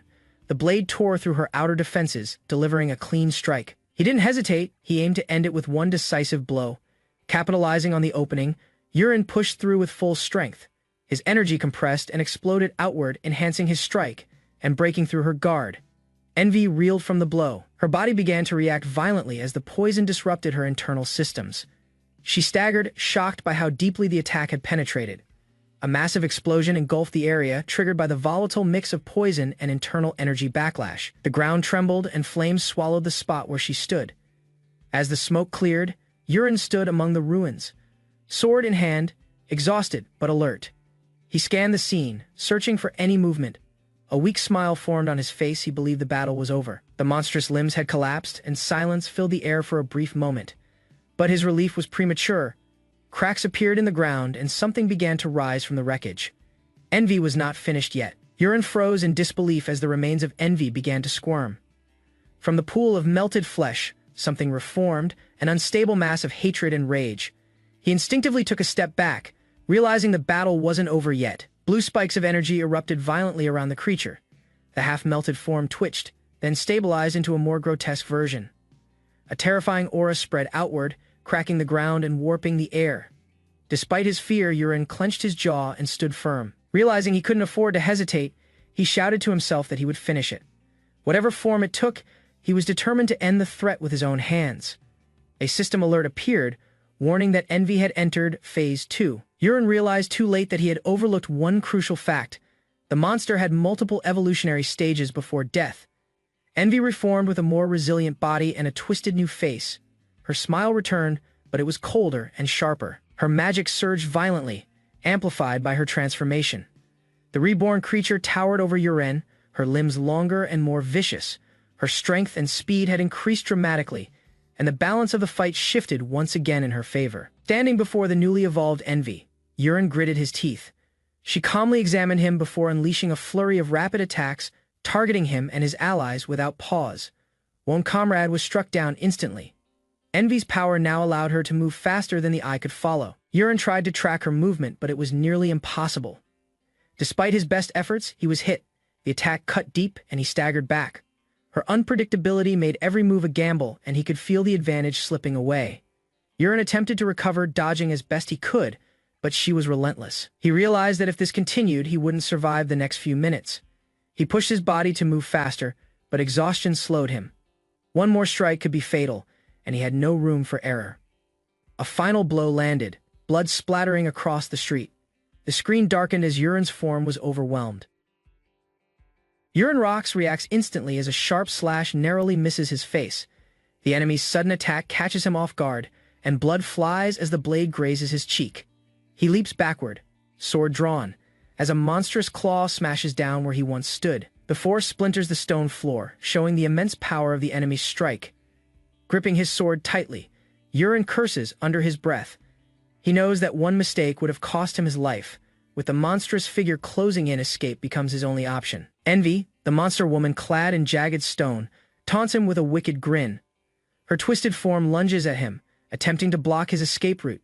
Yuren tries to dash past her, but a heavy claw catches him mid-movement, sending him crashing into the ground. He groans in pain, but forces himself up. As he scrambles forward, another barrage of strikes crashes around him. He rolls and dodges, narrowly avoiding the crushing blows. Panic flashes in his eyes as he realizes she's not letting up. Standing tall and laughing maniacally, Envy mocks his desperation. Her body radiates deadly intent, stone-tipped limbs poised to kill. She steps forward, her bloodshot eyes gleaming with delight. She tells him there is no escape, that he can struggle all he wants, but it's useless against her power. Yuren clenches his jaw, his chest heaving. He realizes she's not just toying with him, she's confident she'll end him. Fear and urgency grip his heart. Far from the fight, the quiet city street remains undisturbed until a cloaked figure appears, walking silently under the moonlight. The figure draws attention as people begin to shout. Word spreads, a monster has appeared in the southern district, terrifying the residents. Citizens plead for the guards to be called, pointing toward the disturbance. The cloaked figure pauses, listening carefully. Their expression hardens at the mention of a monster covered in stone spears. Hearing the details, the cloaked figure mutters under their breath. The name Envy slips out as their eyes narrow. They recall the rumors of a monstrous woman wielding stone spears. As they watch the anxious crowd, the pieces begin to fit. The townsfolk speculate wildly. One whispers if it could be the crown prince himself. Fear and confusion ripple through the crowd as tension rises. From the rooftop, the cloaked figures scan the skyline. The cold night wind blew across the buildings as the distant sound of destruction echoed through the air. Spotting a flare of light in the distance, the figure locked onto the direction of the chaos. their eyes sharpened as they whispered the decision. That way. Without hesitation. The cloaked figure leapt forward, their body arching through the air as they soared across rooftops toward the battlefield. Back in the city street, Envy rampaged with relentless force. Her massive stone limbs crushed the road as Yurin struggled to hold his ground. Yurin grunted in pain, barely managing to dodge the latest barrage. Envy laughed, her voice filled with deadly amusement, declaring the fight nearly over. With a confident smirk, she hurled a sharpened stone projectile at blinding speed toward Yurin. He had no time left, only moments until impact. As death closed in, Yurin's mind reeled. The sensation of time slowed, and dread filled his chest. He questioned if this truly was the end. In that critical instant, something activated deep within him. A system alert triggered. The true crisis of death had been reached, unlocking new abilities. The message revealed that his heavenly eye had evolved, now merged with the creator's eye at level 2. He had gained the power to predict enemy attack paths in real time. Yurin blinked in shock. Instantly, his surroundings changed. Bright lines and highlighted trajectories flooded his vision, showing where each strike would land. The simulated predictions played out in his mind like instinct. Without conscious thought, his body began to move with perfect timing and reaction. He identified the correct dodge path and reacted immediately. His body weaved through the danger zone as stone projectiles passed just inches away. With the attack patterns now visible, Yurin danced between the incoming strikes with minimal movement. Gaining confidence in his new power, dodging became effortless. The creator's eye allowed him to move gracefully, shifting just enough to evade each blow without wasting energy. A grin formed on his face. If he trained this skill further, he thought, he could one day dodge attacks with his eyes closed, just like the true martial arts masters he admired. Envy's expression shifted from confidence to fury as she realized something had changed. Yurin was no longer retreating. His sword now radiated intense energy. A second privilege activated, the realm of ascension surged through him at the brink of death. Though temporary, it greatly heightened his abilities. Yurin's sword glowed brilliantly as internal energy surged to its peak. His grip tightened and his expression turned serious. He was ready to fight back. A powerful white energy swirled around Yurin's blade. It wasn't clear if it was aura or something else, but it was undeniably potent. Feeling the immense strength within the sword, he steadied his stance. With this power, he believed he could win, no matter how outmatched he had seemed before. Far above the street, 2 children watched in awe through their window. To them, the glowing swordsman looked like a hero out of legend. One of the bystanders gasped, calling him the Knight of Light. Yurin dashed forward, his body moving like lightning, blade surrounded in radiant force. His strike split the air as he cut through Envy's stone limbs. With fluid momentum, he advanced, each slash breaking more of her body. Envy cried out in panic, finally realizing she was losing. Her hardened form cracked under the continuous barrage. Unable to withstand his empowered attacks, Yurin vaulted into the air, channeling all the sword's energy into one final strike. He leapt from her body, soaring with deadly precision. Shouting with determination, he brought his sword down. The impact released a powerful shockwave, engulfing the street in light and force. A massive explosion lit up the city skyline as the final blow landed. The force shook nearby buildings, signaling the end of the battle. The children, still watching, shouted with joy. Their eyes sparkled as they saw Yurin standing victorious amid the remains of the shattered monster. Breathing heavily, Yurin questioned himself aloud. Did I do it? His body trembled from exhaustion, barely able to stay upright. A system message confirmed his condition. All inner power and stamina were drained. He had survived only because of the 2 privileges that activated at the last moment. Yurin, barely standing, knows he must escape before the city guards arrive. His body is drained, but he forces himself to move. Determined, he plans to use the last of his strength to get away from the battlefield. His breath is heavy, and every muscle aches. Suddenly, he freezes. A strange sound catches his attention. His eyes widen as he turns toward it, shocked and confused. "What?" he mutters, sensing something unexpected approaching. Envy erupts into a rampage, its body ablaze with chaotic energy and fiery limbs lashing in every direction. The surrounding area is engulfed in destruction as the monster screams in rage. The monstrous entity extends its limbs further, each movement brimming with raw hatred. Its rage is focused, repetitive, and frenzied as it vows to annihilate everyone. Yurin Rock stands weakened. Observing the monster's towering form, he realizes the immense scale of its power. His body is trembling as he silently admits that his inner force has been completely depleted. Envy strikes without hesitation, sending a wave of searing energy toward Yurin. The explosive attack tears through the battlefield. Caught off guard, Yurin stumbles backward, struggling to avoid the incoming strike. His senses are overwhelmed and panic sets in as he realizes he can't defend himself. Envy suddenly flinches. A sharp impact hits the beast, twisting its expression into surprise and pain. Something or someone has interfered with its assault, halting its momentum briefly. A mysterious woman steps into view. Clad in a dark blue cloak, she moves with authority and calmness. Her presence immediately shifts the tension. She continues walking directly toward Envy, unfazed by the creature's size or aggression. Her aura is composed but commanding, and Envy immediately notices her. Envy roars, addressing her with rage and recognition. However, another voice stops the woman. Yuren watches in shock as the events unfold. Recognition flashes in his eyes as he realizes who she is, or perhaps what she represents. Envy tries to regain attention, attacking again. But Yuren recalls encountering the same entity before, when they descended from the Divine Dragon Palace. A system confirming the identity of the monster. 7 deadly sins Fey lust. The cloaked woman remains silent, her expression unreadable. Yuren reflects on the woman's cryptic words. If they're choosing not to intervene fully now, it means their reasons are deeper than he can grasp. She swiftly turns and departs. The monster lust surprisingly follows. No final attack, no farewell, just a silent retreat into the night. Yuren stares in disbelief. Against all odds, he's still alive. The threat is gone, at least for now, and a sliver of hope remains. After surviving the clash with Envy, Yuren Rox regains his composure amidst the debris. While catching his breath, he suddenly notices movement nearby and becomes alert. A squad of city guards arrives at the scene, surveying the aftermath of destruction. Their late arrival draws no attention from Envy's attackers, but could bring trouble to Yuren if he's identified. Deciding to avoid unnecessary conflict, Yuren slips into a side alley, with his inner force still recovering. He knows it's better to avoid being questioned. Night fades into dawn as calm returns to the city. The streets are still and bathed in morning light, far removed from the chaos of the night before. A red flag waves lightly above a familiar building, signaling Yuren's return point. Inside, Gurinox greets Yuren, relieved to see him safe. Yuren brushes off concern, checking on the condition of the others who stayed behind. Gurinox hesitates before revealing what happened in Yuren's absence. He explains that Colin and Lakon ran off earlier, claiming they'd capture the culprit. Yuren's expression stiffens as he hears about the self-proclaimed mission of the younger boys. Despite the seriousness of the situation, the servant tries to downplay it. With a sigh, Yuren acknowledges their impulsiveness, understanding their eagerness, but knowing their actions could have led to real danger. Gurinox offers to take on tasks, but Yuren cuts him off. Without waiting, Yuren throws himself onto the bed, physically and mentally drained. As Yuren declares his exhaustion, Gurinox agrees to stand by outside in case he's needed.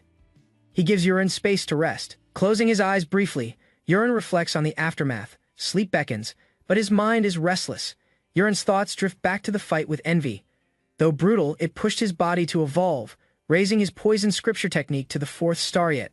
This progress feels hollow. He remembers how ineffective he was against Envy, supposedly the weakest among the 7 deadly sins. As memories of cloaked figures resurface, Yuren acknowledges his weakness. He silently vows to grow stronger, so when the time comes, he'll be ready to face them. Inside Yuren's mind, there are sins far more dangerous than Envy, and even darker forces waiting to emerge. This warning weighs heavily on him, determined to improve. Yuren begins intense meditation. Despite his fatigue, he channels what remains of his energy into focused cultivation.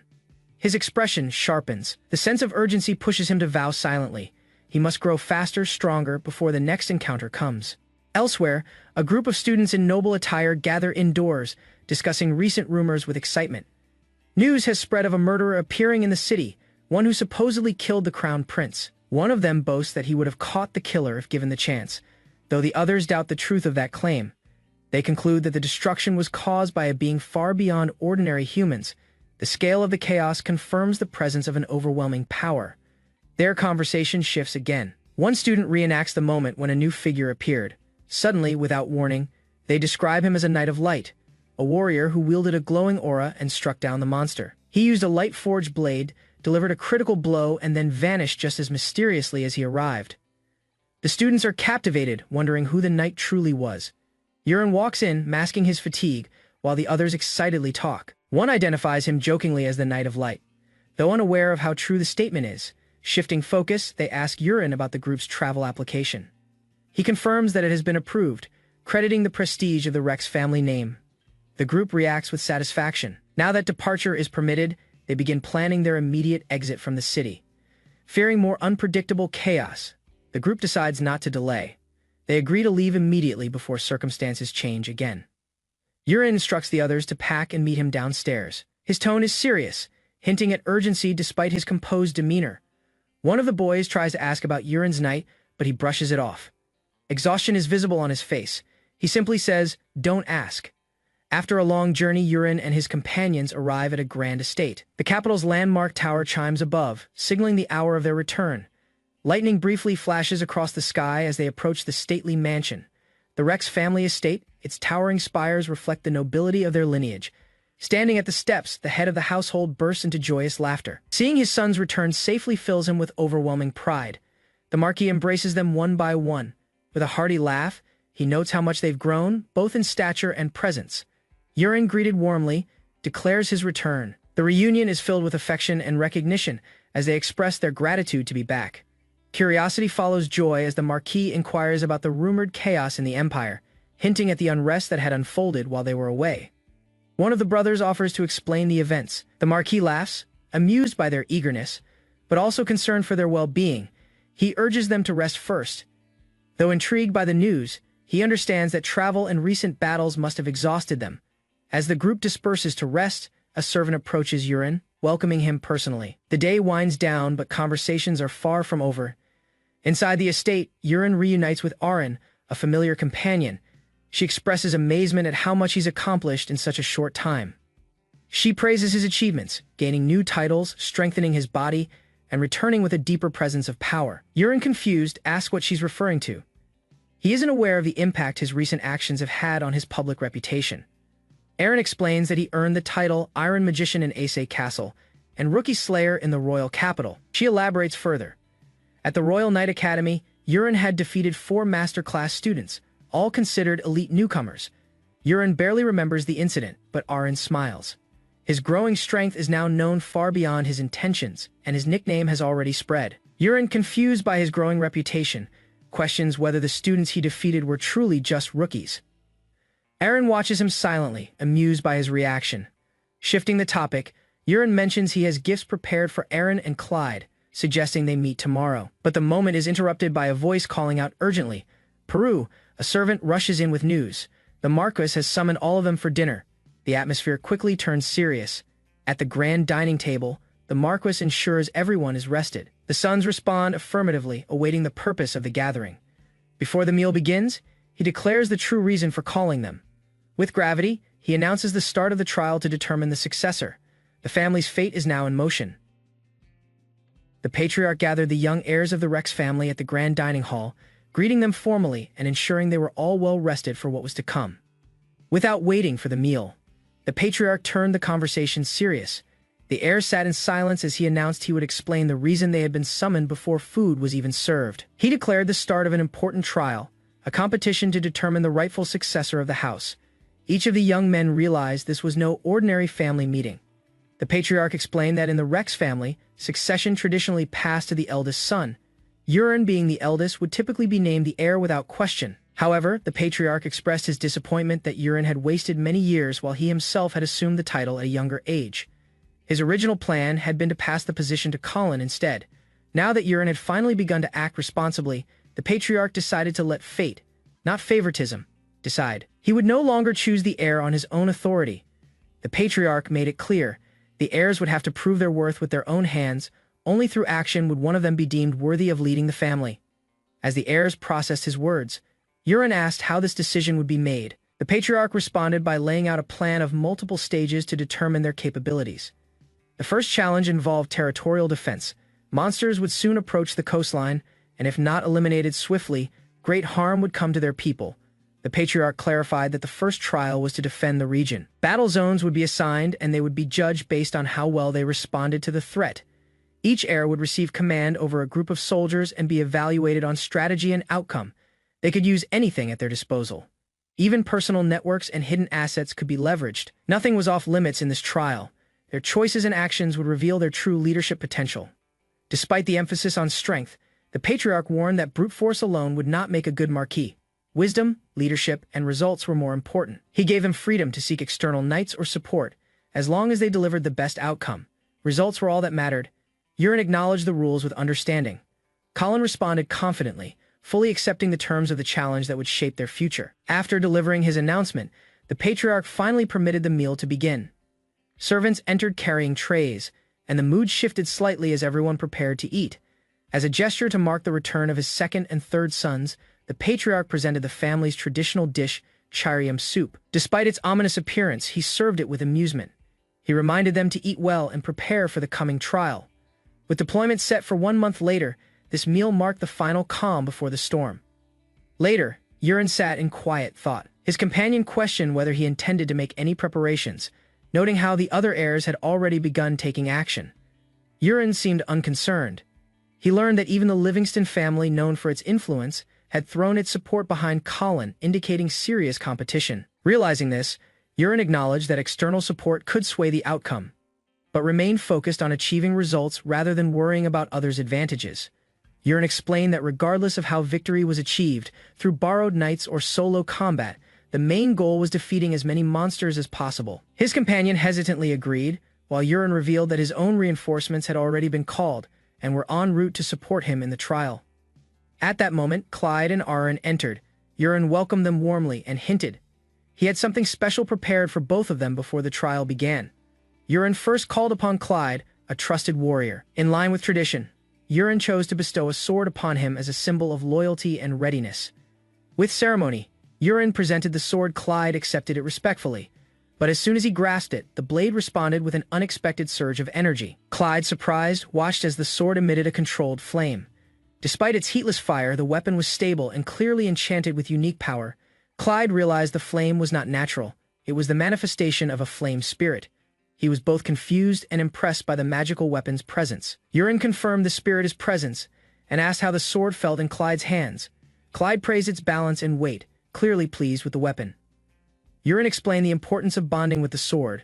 Only by communicating with it would Clyde be able to draw out its true destructive power in battle. After presenting Clyde with his weapon, Yurin turned to Aaron. Aaron looked surprised but attentive as Yurin addressed her. Yurin reassured Aaron that his own gift had arrived as well. With a calm gesture, he handed over a sword prepared specifically for her. Aaron accepted the sword with gratitude. As she drew it, a glowing green aura began to surround the blade, signaling the presence of another spirit. The moment Aaron activated the sword, her body was surrounded by a swirling wind. The weapon resonated powerfully in her hands. Recognizing the sensation, Aaron identified the aura as wind. Yurin confirmed that it was indeed a wind spirit sword, specially attuned to Aaron. The sword responded warmly to Aaron, who felt an instant bond with it. Eager to test its power, she asked Yurin for permission to use it right away. Yurin allowed both warriors to try out their new weapons. Clyde joined in, excited for a friendly match against Aaron to test their respective spirit swords. The two swordsmen playfully challenged each other while Yurin looked on, amused. He was pleased to see their enthusiasm before the trials began. As Yurin watched them, his attendants admitted feeling a bit envious of the powerful weapons. Yurin assured him that his time would come soon. However, Yurin reminded the attendant that before any rewards, he still needed to settle a debt. Moments later, Yurin revealed a massive pile of gold. Shocked by the excessive amount, the attendant exclaimed that this was far beyond any normal repayment. It was more than he ever expected. Yurin proudly declared he had promised to pay it back many times over. His attendant was overwhelmed and began to see him in a new light. Flustered, the attendant praised Yurin's brilliance not just in magic but also in luck. Yurin brushed it off, stating the money had a purpose. He intended to use the winnings to purchase potions and supplies. Arriving at the marketplace, he greeted Giranox warmly. Giranox, who had settled into the area thanks to Yurin's support, responded with a smile. He was grateful and said everyone had been treating him well. Yurin visited Giranox to report the outcome of the two spirit swords he had purchased earlier. He shared that both weapons had found suitable wielders and responded positively to their new masters. Giranox, surprised, recalled the great sword and the thin blade and admitted he had believed those swords to be failures due to their previous inactivity. Yurin reassured him that they were not failures, but rather special weapons that chose their users. He emphasized their value as master-crafted blades with hidden potential. Giranox, touched by Yurin's faith in him, thanked the young master for trusting someone like himself. His tone grew serious as he gathered the courage to speak further. He revealed that he had been thinking deeply about something important and felt compelled to share it. Yurin listened, sensing the gravity in his words. Giranox hesitantly revealed that there was a serious issue brewing within the Marquis household, prompting a concerned and focused reaction from Yurin. As the sun sets over the Marquis's house, unrest brews within its walls. Something unexpected has been said or requested, disrupting the calm atmosphere of the noble estate. Inside the grand hall, Yurin confronts his father with a bold request. He demands a permit for an unspecified purpose, standing confidently before the powerful elder. The patriarch refuses to grant it without knowing the reason. Yurin pleads for trust, claiming the permit will prove its value once granted. The patriarch hesitates, but the intensity of his son's resolve and his use of the word father momentarily weakens his stance. Yurin reflects on his recent defeat at the hands of Ila, a moment that became a turning point in his life. He believing that he has consistently lived up to expectations since that event. He appeals to his father's pride, asking to be tested one more time. The father, moved by his son's determination and confident plea, ultimately relents, agreeing to issue the permit under strict conditions. Yurin is granted only 24 hours. Yurin gratefully accepts the deal, showing no hesitation. The patriarch makes arrangements through the butler, setting a deadline. Despite remaining cautious, he allows Yurin this opportunity. Yurin bows respectfully and quickly departs to begin his preparations. The patriarch watches him leave, still uncertain about the purpose behind his son's sudden urgency and what it might lead to. The patriarch reflects in silence, letting down his strict demeanor momentarily. He admits to himself that being called father had an unexpected emotional impact on him. Softening his usual cold resolve, though still skeptical, he hopes his son won't cause any problems. Convinced that nothing disastrous can happen in just 24 hours, he decides to wait and see how events unfold before passing judgment. The next day, a servant urgently reports to Yurin that people are waiting at the estate's entrance with boxes. Yurin is pleased by the timely arrival. Without delay, he orders the servants to move all the boxes to the armory. He doesn't explain further, but assures them he'll meet them there shortly to handle the next part of the plan personally. The servant agrees to carry out the instructions. Yurin, keeping his intentions hidden, prepares for something significant, hinting at a bold and secretive course of action. Another servant delivers the permit from the patriarch. While doing so, he asks about the patriarch's whereabouts. Yurin gives no explanation, but calmly instructs the servant to deliver a message. He demands that the Marquis himself come inspect the armory by noon, hinting at a major reveal or confrontation. When the servant hesitates, Yurin's demeanor shifts. He issues a stern warning, stating that failure to deliver the message precisely will lead to consequences. The urgency behind his plan begins to show. Yurin arrives at the armory with his men, only to be stopped by guards enforcing strict access rules. The guards declare that unauthorized entry is prohibited, emphasizing the importance of regulation at the site. Yurin points to a stack of boxes nearby, catching the guard's attention. His confident demeanor unsettles the guard, who hesitantly acknowledges the boxes without knowing their contents or purpose. Yurin explains that the boxes contain weapons and armor he purchased personally for an upcoming deployment. The guards are surprised by his direct involvement and initiative in supplying military gear. Yurin demands entry into the armory to store the equipment, but the guards hesitate, citing the need for the quartermaster's presence. Their response reveals procedural barriers still in place. Feigning surprise, Yurin casually hints that the quartermaster should be arriving soon. His demeanor suggests he had anticipated this excuse and planned for it in advance. The guard, confused by Yurin's certainty, assumes he had already summoned the quartermaster as the official runs toward them. Yurin points him out confidently, reinforcing the illusion of control. The quartermaster, visibly agitated, arrives demanding an explanation. Yurin remains calm, stating again that he is delivering equipment needed for deployment and must store it immediately. The quartermaster remains firm, insisting that a permit is still required for access. Yurin, already prepared, produces the special permit he obtained from the patriarch. The day before, confronted with the valid document, the quartermaster is left speechless. Though reluctant, he concedes and agrees to allow entry as long as nothing else in the armory is disturbed. Under supervision, Yurin's men begin moving the boxes into the armory. The process is careful and methodical, overseen by soldiers who remain skeptical but compliant.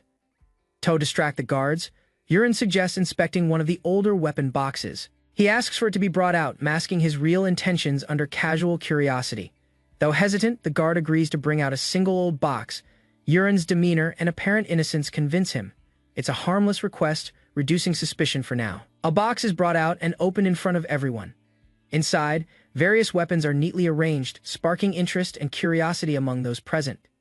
Jirinox checks the contents and reports that the weapons are in excellent condition. Yurin listens attentively, appearing satisfied with the outcome of the inspection. Yurin compliments the quartermaster's management skills and mentions rewarding him. The quartermaster, flustered by the unexpected praise, downplays his role, unaware of Urin's deeper plan unfolding. Urin suddenly changes his tone, ordering all the remaining boxes in the armory to be brought out at once. His voice is firm, and his expression leaves no room for argument.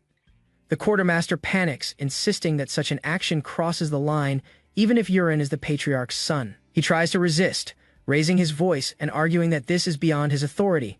Without warning, Urin grabs the quartermaster and forcefully subdues him. The guard is thrown back with a thud, silenced completely as Urin asserts dominance over the situation. Urin holds up the permit once again, showing it to the onlookers. He uses it to justify his escalating actions, insisting that he is operating within his granted rights. At that moment, the patriarch arrives at the scene. He is visibly surprised by the state of the armory, the boxes laid out in rows, and the subdued guard. Seeing the full layout of extracted equipment, the patriarch demands an explanation. Urin calmly invites him to inspect the contents for himself, urging him to witness the truth firsthand. The patriarch approaches one of the boxes and lifts a sword from it. As he examines it, concern grows in his expression as the condition of the weapon proves substandard. He realizes that what should be standard armory-grade weapons are instead worn, rusted, or poorly maintained. The discovery suggests something deeper than simple neglect. Furious, the patriarch demands an explanation from the inspector. He recalls that the previous month's audit had reported no issues, making the current findings even more alarming. The inspectors begin to panic under the pressure. One of them blames another, claiming someone else must have interfered with the records or storage in secret. Another guard adds to the accusation, clearly trying to deflect blame. They insist that someone must have tampered with the weapons behind their backs. Urin dismisses their excuses, pointing out the sheer scale of theft that occurred in just 1 month. His voice cuts through their panic, forcing them to confront their guilt. Urin activates a mysterious energy, sending out a wave of pressure. One of the inspectors collapses, unable to breathe under the intensity of the aura. The man pleads for his life, breaking down completely. He admits fault without further resistance, unable to withstand the overwhelming force Urin displayed. Urin turns to his father and explains why he needed the permit and why secrecy was necessary. The patriarch is shaken, realizing the corruption may run far deeper than just the armory. Urin challenges the current system, warning that even if this year's deployment succeeds, future ones will suffer under the same corruption. The patriarch is forced to consider the broader consequences, while Urin questions the well-being of soldiers beyond material supply.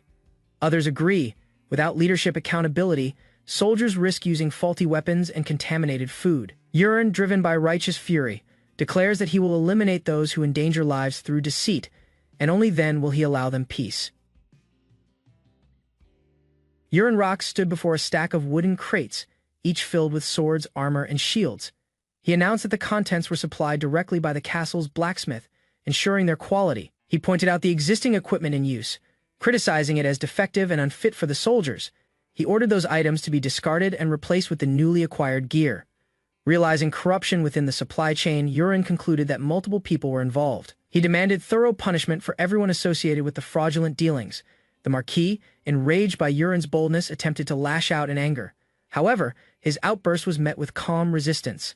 The Marquis, unable to retaliate further, decided to retreat. He informed Urin that he would take his leave, recognizing he had no authority to resist the judgment. Urin turned away and walked off confidently. He declared that his actions had reached their limit and that the rest of the decisions were now in the hands of the Marquis. A few days later, Urin arrived at the Marquis's estate, summoned after the investigation concluded. The sky was calm and the atmosphere more composed. The Marquis greeted Urin, acknowledging that his efforts helped uncover and eliminate the corruption that had spread within the estate. Urin listened silently as the Marquis offered to explain the aftermath. He nodded in agreement, ready to hear the full report. The Marquis admitted Urin was right. As he sipped his tea, he revealed that the corruption extended far beyond the first armory, reaching other armories and food storage. The scale of the conspiracy shocked him. He stated that the number of individuals involved was overwhelming and went beyond what he could have imagined. He expressed sorrow, feeling betrayed by longtime aides like the weapons manager and inspector, whose loyalty had lasted over 10 years. Urin acknowledged the Marquis's efforts in identifying the culprits and appreciated the thoroughness of the investigation. The Marquis found it strange that the accused confessed so easily, even volunteering details unrelated to the original inquiry. Urin internally credited the success to the truth serum he had secretly used, which had extracted confessions without suspicion during the initial confrontation. Reflecting on the past, the Marquis recalled how he had once been scolded by the previous king in front of many nobles, an event that deeply embarrassed him. However, he confessed that being called out by his own son recently felt even more painful and shameful, as it exposed his failure to manage internal affairs. He recognized Yurin's preparation and courage in confronting the issue. With emotional weight, the Marquis admitted feeling pathetic in the face of his son's resolve. Yurin was taken aback when the Marquis suddenly apologized, his voice firm but regretful. The moment caught him off guard. The Marquis admitted his shame, feeling that he had failed to uphold his dignity as a father in front of his son. Yurin paused in silence but soon rejected the idea that his father had failed. His words were calm and forgiving. Yurin reminded his father that he himself had been a troublemaker until recently, and that everyone makes mistakes. The Marquis was at a loss for words, overcome by his son's understanding. He laughed, acknowledging that he could no longer win arguments against Yurin. Outside the mansion, the Marquis vowed not to repeat the same mistake again, his expression finally showing peace and pride in his son. Later that night, Peru arrived and informed Yurin that the requested poison had been prepared and delivered successfully. The poison was a strong neurotoxin derived from iron shell mushrooms, capable of causing paralysis and respiratory failure, useful against land-exposed sea monsters. Yurin approved of Peru's foresight and asked about the news Peru had mentioned. Peru hinted at something urgent. Prompting Yurin's attention, Peru excitedly informed Yurin that his popularity across the territory was rising fast. Surprising Yurin, who didn't expect such recognition, confused, Yurin asked what people were talking about. Peru explained that his name came up frequently while he searched for poison. Peru added that the people praised Yurin's concern for the soldiers, especially after witnessing his public confrontation with the corrupt official. Villagers discussed Yurin's bold stance during the incident at the training grounds and admired his actions more than those of the Marquis. They praised his selfless act of purchasing new gear for soldiers using his own money, reinforcing his positive image among citizens. Peru reported a surge in volunteers eager to join Yurin's expedition, showing how public trust and admiration had rapidly grown. Embarrassed but smiling, Yurin tried to downplay Peru's praise. He told him to leave, overwhelmed by the unexpected outcome. Peru cheerfully left the room, still impressed by Yurin's influence and confident that no recruitment issues would arise for the mission. Left alone, Yurin reflected on how events had unexpectedly boosted his reputation. He hadn't intended it, but the results spoke for themselves. Late at night, Yurin considered developing a new poison. He began by testing the iron shell mushroom powder on himself. As the poison entered his body, his technique activated, absorbing the toxin. He unlocked a trait that made him immune to all poisons. To his surprise, consuming poison no longer caused pain. The experience had become effortless, and Yurin was amazed by his new immunity.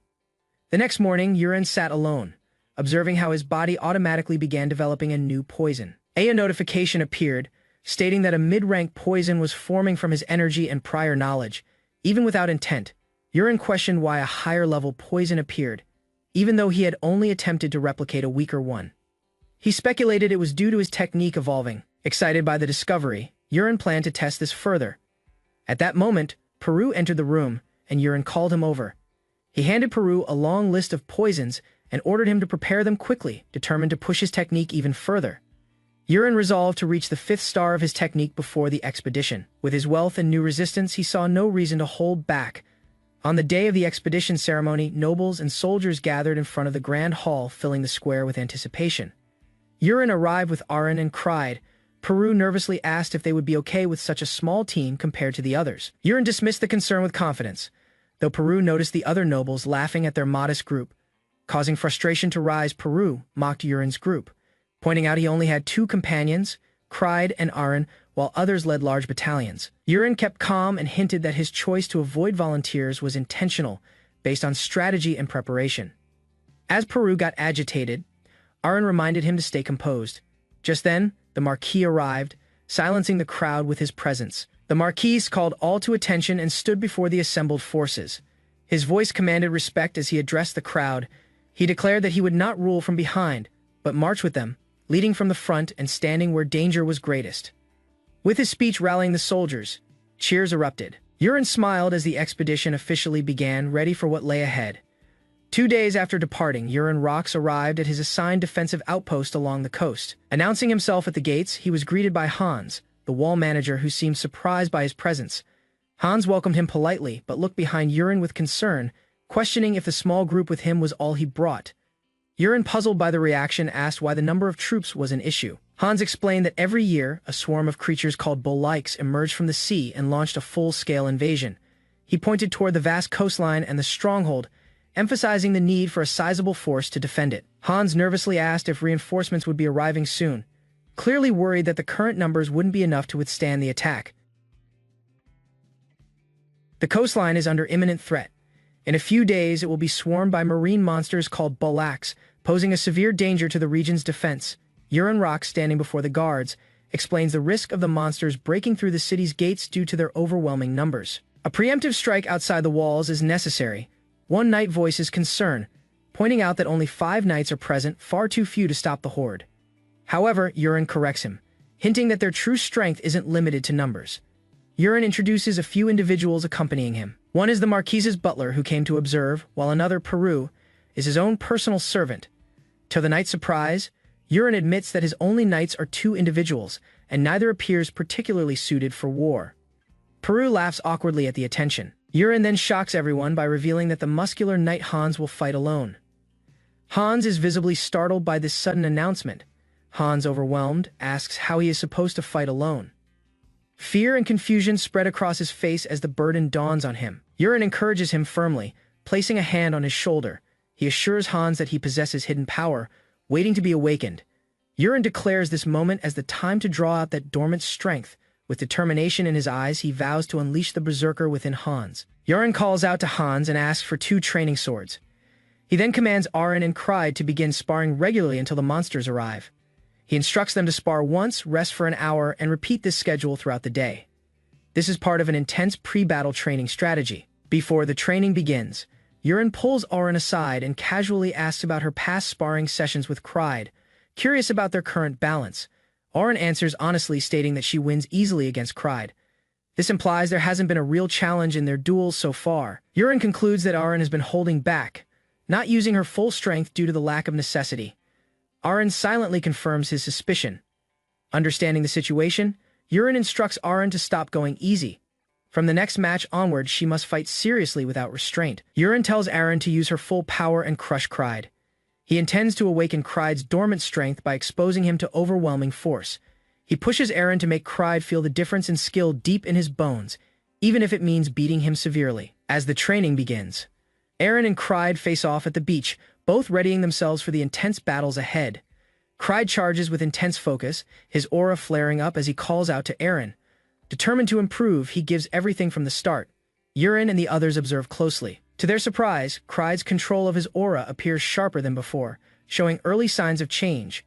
Kride closes in with a powerful swing. Arin stands calmly in the center of the swirling pressure, unmoved as she reads his approach. The clash begins. Kride strikes first, but Arin counters with precision. Her movements are clean and decisive, putting immediate pressure on him. Kride tries to match her pace, but Arin accelerates with refined footwork and flawless reaction.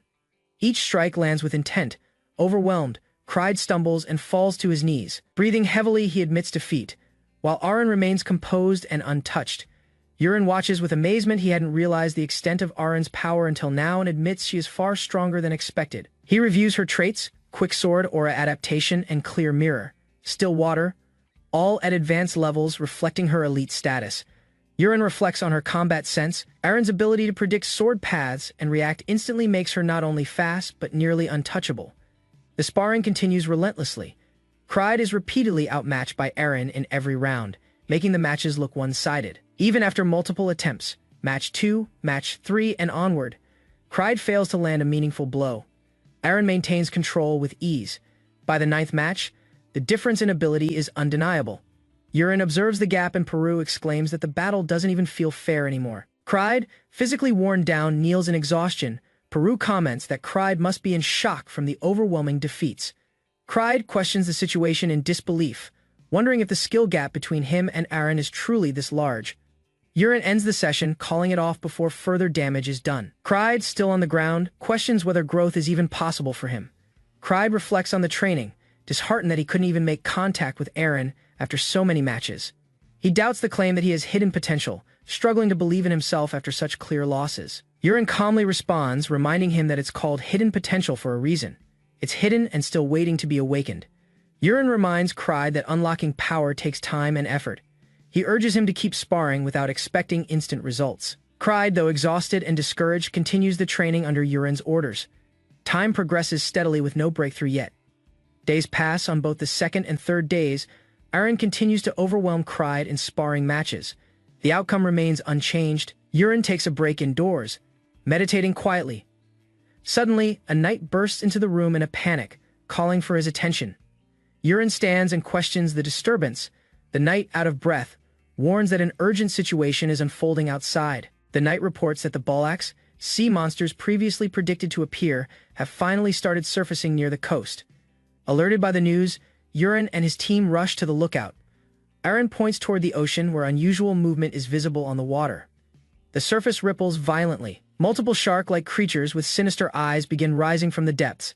Dozens of marine monsters known as Bolax breach the water. Swarming forward, Urine observes with a calm smirk, calling them cute as the real battle nears. Urine asks Aaron about Clyde's whereabouts. She informs him that Clyde lost another match earlier and has been sitting alone on the beach ever since. Clyde is shown slumped over in despair, his training sword beside him, overwhelmed by repeated failure. Urine sees an opportunity. Smiling, he hands Aaron something to deliver, deciding it's time to push Clyde into action once more. Aaron approaches Clyde and finds him in low spirits. She calls his name, snapping him out of his thoughts. She hands him a heavy sword, explaining that the young master ordered him to use it. Clyde takes it, confused but attentive. Aaron relays Urine's message. Balax are attacking, and Clyde is ordered to go fight them. Clyde is stunned and questions what he just heard. The Balax rush forward in waves. Aaron stands beside Clyde and passes along one last instruction. Surrender your body to the smoke. She tells him her task is complete and that she's leaving him there to face the monsters alone. Clyde panics at the absurdity of the situation. As Aaron runs back toward the fortress, Clyde shouts after her, overwhelmed by the oncoming horde and the weight of sudden responsibility. Clyde stares at the approaching horde, frozen by doubt. He questions how he could possibly win against such overwhelming odds. Meanwhile, at the fortress wall, tension grows as the others worry and consider calling reinforcements. Urine, however, remains silent, eyes fixed ahead with certainty. A subtle smile forms on his face. Without hesitation, he gives the signal, one word filled with trust and timing. Now. A swarm of aquatic beasts surges from the water, their razor-sharp teeth bared and glowing eyes locked on the man ahead. The tide carries them forward, unstoppable in speed and number, creating a thunderous roar as they close in. Clyde, a towering man with a broadsword, braces himself against the advancing threat. His hands tremble slightly, not from fear, but from the overwhelming pressure. From atop the castle walls, worried soldiers and commanders look on. Clyde stands alone on the field, facing hundreds of beasts. Hans panics, asking what they should do, but no one has an answer. Urine Rox appears at the edge of the wall, calm and composed. He surveys the battlefield, his presence commanding immediate attention. He calls out to Clyde by name, his voice sharp and clear. There's no fear in his tone, only certainty. The moment has come, and Urine knows what must be done to unlock Clyde's potential. Urine extends his hand forward with authority. With a commanding gesture, he tells Clyde to surrender himself to the smoke, triggering the awakening of what lies sealed inside him. It explains that within the novel's world, the Berserker trait holds incredible dormant power. However, it rarely activates because its users are often too gentle to unleash it, just like Clyde. Clyde, feeling awkward and modest, tries to cover himself mid-transformation, embarrassed by the scene. The method to unseal the Berserker is clear. Face a breaking point, then overcome it. Clyde grips his sword tightly, eyes shut, as power floods through him. The next step to unlocking the Berserker's state demands more than physical strain. It requires emotional collapse. Clyde falls to the ground broken, while a woman nearby watches in silence, representing calm amid chaos. Urine's command activates the soul-killing smoke, a special magic engineered to pierce through emotional barriers. The spell's purpose is brutal. It forces the target into despair. The thick red smoke spreads rapidly across the battlefield. Clyde, surrounded and overwhelmed, is at its center. The incoming monsters halt in confusion, their instincts rattled by the unnatural mist. Clyde senses the strange effect of the smoke around him. At first, he is confused. His body responds, but his mind is unprepared. The young master's words echo. He must surrender to it, not resist. As the smoke wraps around him, a memory surfaces. A scene from his childhood unfolds. His mother struck by a man as he stood helplessly, unable to protect her. He sees himself screaming. A small boy standing between the attacker and his mother. The fear, rage, and guilt merge within him. Clyde's emotional seal begins to fracture under the pressure of the smoke. The boy, powerless, cries out. The memory turns vivid. the red mist intensifying the trauma, pressing harder against the emotional barrier inside Cried's mind. The boy's cries grow louder as his mother suffers. Cried, reliving the moment, can only watch the helplessness he felt back, then now clashes with the strength he has now but cannot access. Our vow is born from pain. As the younger Cried promises to become stronger and protect his mother, the adult Cried's body responds, the emotional lock shatters. The awakening begins. As the smoke continues to stir his emotions, Cried realizes the memory wasn't a dream. It was his own past. The pain, the shame, and the promise he made to grow stronger flood his mind again. His childhood voice echoes in his ears, affirming his vow to protect the memory ends, but the weight it carries grounds him. With a determined glare, he rises, slamming an enemy down with awakened power. But Aaron remains unshaken. Cried's opponent watches with cold detachment, questioning whether Cried truly believes strength can come from so little effort. Aaron mocks Cried's resolve. Not even his attack grazed her clothing. The message is brutal. If he thinks he's grown, he's wrong. She believes his strength is still a delusion. The harsh words echo like a curse, telling him he can never be strong, denying his very belief. Her voice feeds the doubt buried deep within him, choking the will he had just begun to grasp, surrounded by urine rocks and Aaron. Cried shakes. The words sting, but then, Urine steps forward. Calm and sincere, he apologizes. He had underestimated Cried's potential. Urine continues to taunt, insisting Cried never had any potential. His words are sharp, meant to break him. He will always be weak, he declares, forever bound to failure. Cried, trembling, cries, but something stirs. The voice of his younger self fights back against the despair. He screams, denying her words with raw emotion. The vision of his younger self repeats the vow, you can get stronger. The echo reinforces the truth. He must rise, not for glory, but to protect, and that belief begins to override all doubt. Visions of doubt swirl through Cried's mind. Mocking voices declare that he'll always be weak. They laugh at his struggle, calling him a failure unworthy of strength, crushing him beneath memories and fear. But Cried snaps. His trembling turns to fury. He shouts, no. In defiance, pushing back against the darkness, the overwhelming sorrow and fear fuel something deeper within. As rage erupts from his core, a powerful transformation ignites. The narration confirms it. When a berserker is consumed by sorrow and then ignited by rage, the awakening begins from the walls above. Soldiers watch the smoke swell with concern. One asks the young master what kind of spell was released. Urine remains calm, focused on the outcome. Suddenly, light bursts through the fog. The smoke reacts violently, flaring as if something inside is rising. Urine notices the shift immediately. This is what he had planned for, with a satisfied smile. Urine declares success. In the original story, Cried's berserker trait only awakened after tragic loss. But through this plan, the awakening was triggered artificially, and it worked. Now standing amidst the burning red haze, Cried growls lowly. His entire body pulses with energy. His expression is no longer one of fear, but of wrath and purpose. Observers on the wall are confused by his behavior to them. He seems unstable, almost wild, but Urine knows exactly what's happening and watches closely.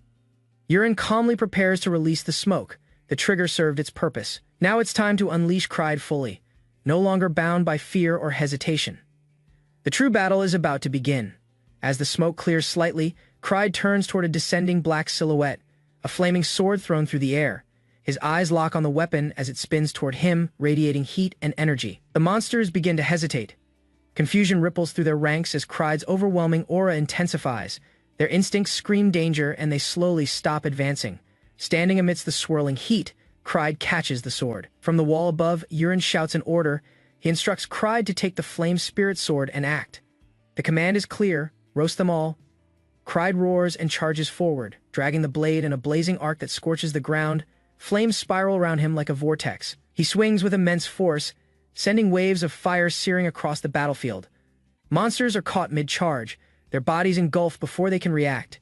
The battlefield becomes an inferno. Spectators on the wall watch in disbelief. One gasps at the impossible sight. Cried is eliminating them all at once. With a surge of power, Cried leaps high into the air. Cried lands in the heart of the enemy swarm, releasing an explosive wave of fire on impact. The monsters screech in terror, flailing under the assault. Their formation collapses in panic. The flame rushes outward, sweeping up rows of enemies. Their tough hides are no match for the heat. They're scorched and scattered, disoriented by the violent blaze. Cried spins, sword ignited, cutting through the battlefield with a fiery storm. Enemies fall in droves as his blade arcs through the air, backed by raw strength and unrelenting fury. Victory is turning in his favor. The battlefield quiets. Hans watches in awe as Kride stands victorious. He single-handedly defeated a horde of Bollocks. The flames still burn, but the danger is nearly over. Yurin doesn't respond immediately, but his calm demeanor shifts into a knowing smile. He reminds the others. He had said, Kride could handle this alone, and now it is clear he was right. Below, Kride stands amidst fallen enemies and fire. His power has become undeniable, but something about his state feels off to those watching from above. Yurin begins to realize the downside. With a smirk, he notes that while the artificial awakening succeeded, there's an unintended consequence. It may have affected Kride's mind. Kride's eyes glow unnaturally as he breathes heavily, flames surrounding him, his grip tightens. Something about him feels unstable, even dangerous to allies. Yurin, flanked by his aides, watches from the castle wall. A dark energy radiates from Kride's presence. Everyone senses the tension. His fury hasn't yet settled. Kride raises his sword again, shouting fiercely. His stance is aggressive and his eyes lock on the figures atop the wall. He now perceives everyone as a threat. Yurin concludes what they feared. Kride sees allies as enemies. Subduing him without harm is now essential, but no one knows how to approach the raging warrior. As the tension grows, a voice cuts through. Yurin calmly steps forward and declares that he will subdue Kride himself. All eyes shift to him in surprise. The battle may not be over yet. As tension builds, Yurin out to Aren, questioning if she truly believes she can subdue Kride without hurting him after seeing his overwhelming strength. Yurin grins confidently, but Aren remains calm. She admits she doesn't know what changes Yurin caused in Kride, yet she senses that Kride's sword technique remains unchanged with certainty in her voice. Aren states she can handle him. Yurin, visibly caught off guard by her confidence, stammers in response, realizing she might actually succeed where others would fail. Kride stands before a backdrop of falling embers, his heavy steps echoing on the stone floor. The fire behind him casts flickering shadows that mirror his exhaustion and pain. As Kride struggles to steady himself, Aren appears ahead, calm and poised. She walks forward deliberately, unfazed by the flames or the chaos that lingers around them. With no hint of hesitation, Aren prepares to engage Kride. Despite his state, attempts to gather his remaining strength, determined to resist even if the outcome is already clear. Wind begins to swirl around Aren as she summons a spirit, forming a protective and offensive barrier. The sudden shift in energy draws the attention of observers, who recognize the manifestation as a powerful wind spirit. From a distance, Yurin watches in surprise. He did not anticipate that Aren had developed such precise control over elemental forces. Her ability to command the wind spirit hints at training far beyond what he expected. With the spirit encircling her, Aren launches her attack. Kride reacts too slowly. The clash between steel and gale begins, tilting the battle immediately in her favor. Kride swings with raw strength, fire igniting around his blade. The ground beneath him scorches from the heat, but his attacks lack the precision to penetrate Aren's defense. Aren calmly weaves through his strikes. The wind bends around her as she approaches swiftly, her movements synchronized with the swirling spirit. Kride stumbles, caught off guard by her speed. In a single fluid strike, Aren closes the distance. Her blade makes contact, the force overwhelming. Kride's body jerks as the impact lands, his strength giving way to the superior skill before him. Kride collapses to the ground, overwhelmed by Aren's technique. The final blow was clean, his body slumping without resistance. Pain floods his face, but there are no visible injuries. Aren stands calmly beside his motionless form. Her sword is still drawn, but her posture is at ease. She ensures Kride is immobilized and confirms aloud that no damage has been done to him. Watching from above, Yurin and the soldiers observe silently. Doubt and awe settle in as they witness Aren's strength firsthand. Yurin's thoughts echo his disbelief at how far Aren's capabilities have grown. Yurin calls out to Hans, redirecting focus to the ongoing monster situation. His tone sharpens, searching for clarity amidst uncertainty. Hans responds promptly, standing at attention. Yurin questions the discrepancy between Hans's earlier reports and what he's seeing. He recalls the claim that the monsters attack endlessly, but the current lull contradicts that. Hans admits confusion. He acknowledges the irregularity, noting it's unlike anything previously experienced. Normally, monster waves continue without pause once triggered, yet this time, there's silence. Yurin quickly shifts to evaluation. He demands an update from the butler, seeking official metrics of Aren's performance in the field. The butler begins listing the criteria methodically. He explains that the number of monsters defeated and their individual strength are key factors in judgment. He continues, noting that defensive integrity and minimal casualties are also weighed. Effectiveness isn't just about raw strength, but also control and strategic success. Yurin acknowledges the evaluation results with a satisfied expression. Despite the lack of monsters, every other aspect of the mission had gone smoothly under his oversight. The butler raises concern about the monsters not appearing, but Yurin remains composed. He expresses no fear, recognizing that the outcome is out of his hands and doesn't solely determine his future. The butler watches him in surprise. He's impressed by how calmly Yurin accepts the situation, noting a significant change in the young master's maturity and attitude. Clyde awakens on the ground, confused and disoriented. The sky spins above him as he tries to remember what happened before he blacked out. Startled, Clyde rises and looks around, spotting Aaron approaching. He questions his location, unaware of how the battle concluded. Aaron informs him he had fought the monsters alone. Clyde, shocked and doubtful, is overwhelmed by the news, not remembering anything from the encounter. Clyde processes the revelation with awe. His expression shifts from disbelief to pride, amazed that he achieved something so significant. Still rubbing the back of his head, Clyde wonders about the pain he feels while Aaron remains silent, not correcting his false belief. With no intention of revealing the truth, Aaron changes the subject and urges him to eat. Clyde happily accepts, following her back toward the stronghold, convinced of his own unseen victory. Clyde shouts a warning as new monsters emerge near the fortress. Yurin and the others react with confusion, unsure of what he's seen. Moments later, dark fins rise from the water's edge, signaling danger. Realization hits Yurin as he identifies the fins larger and sharper than anything seen before. Panic starts to rise as he connects them to a far more dangerous breed. From beneath the waves, a large humanoid shark creature emerges.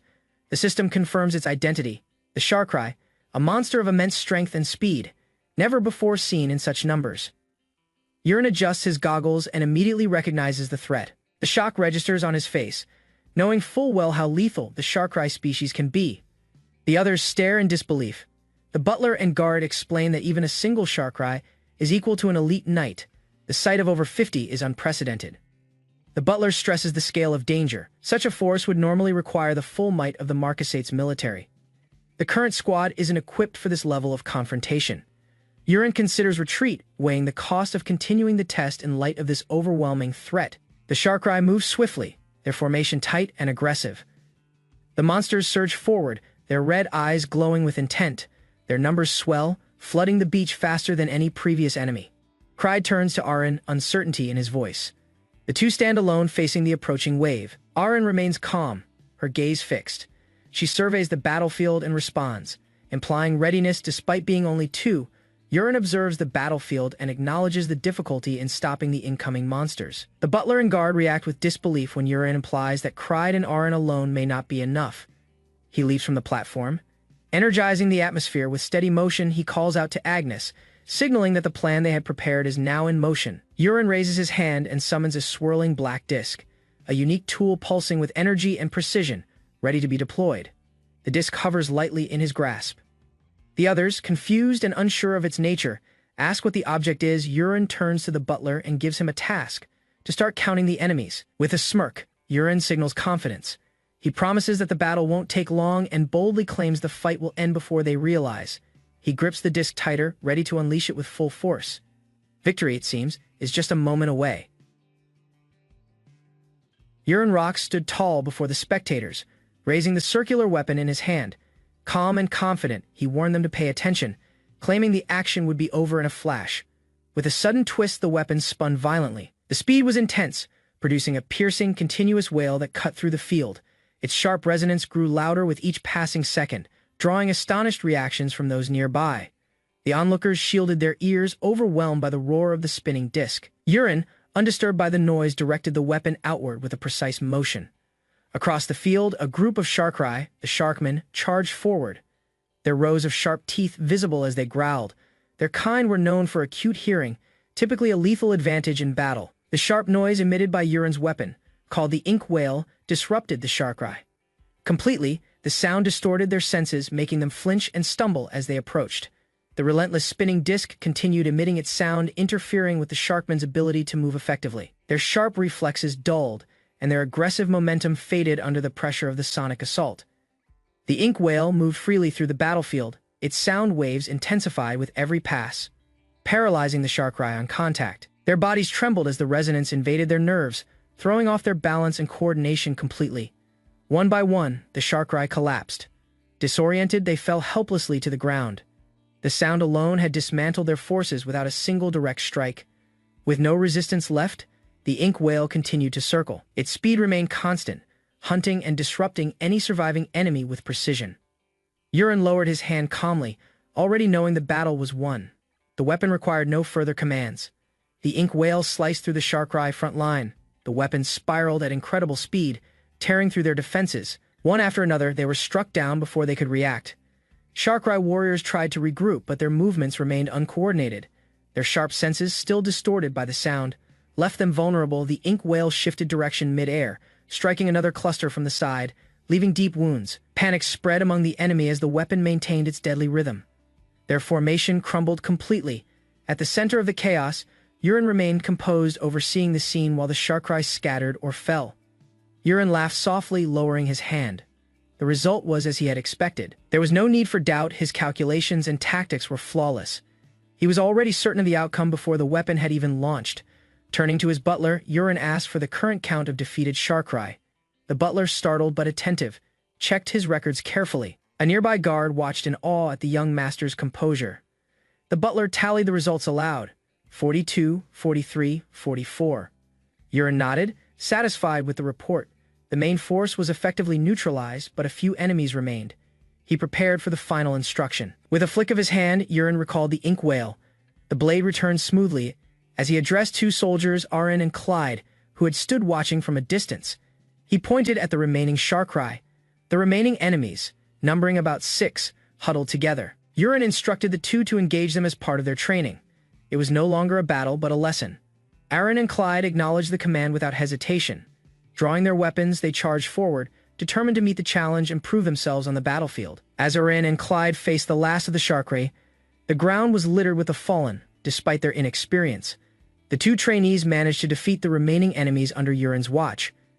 Yuren turned to his butler and guard, asking if the battle would improve their performance records. He seemed satisfied with the result, but still curious about the official recognition of their effort. The butler hesitated before replying. He admitted that, despite their success, the scale of what occurred might be hard for others to believe.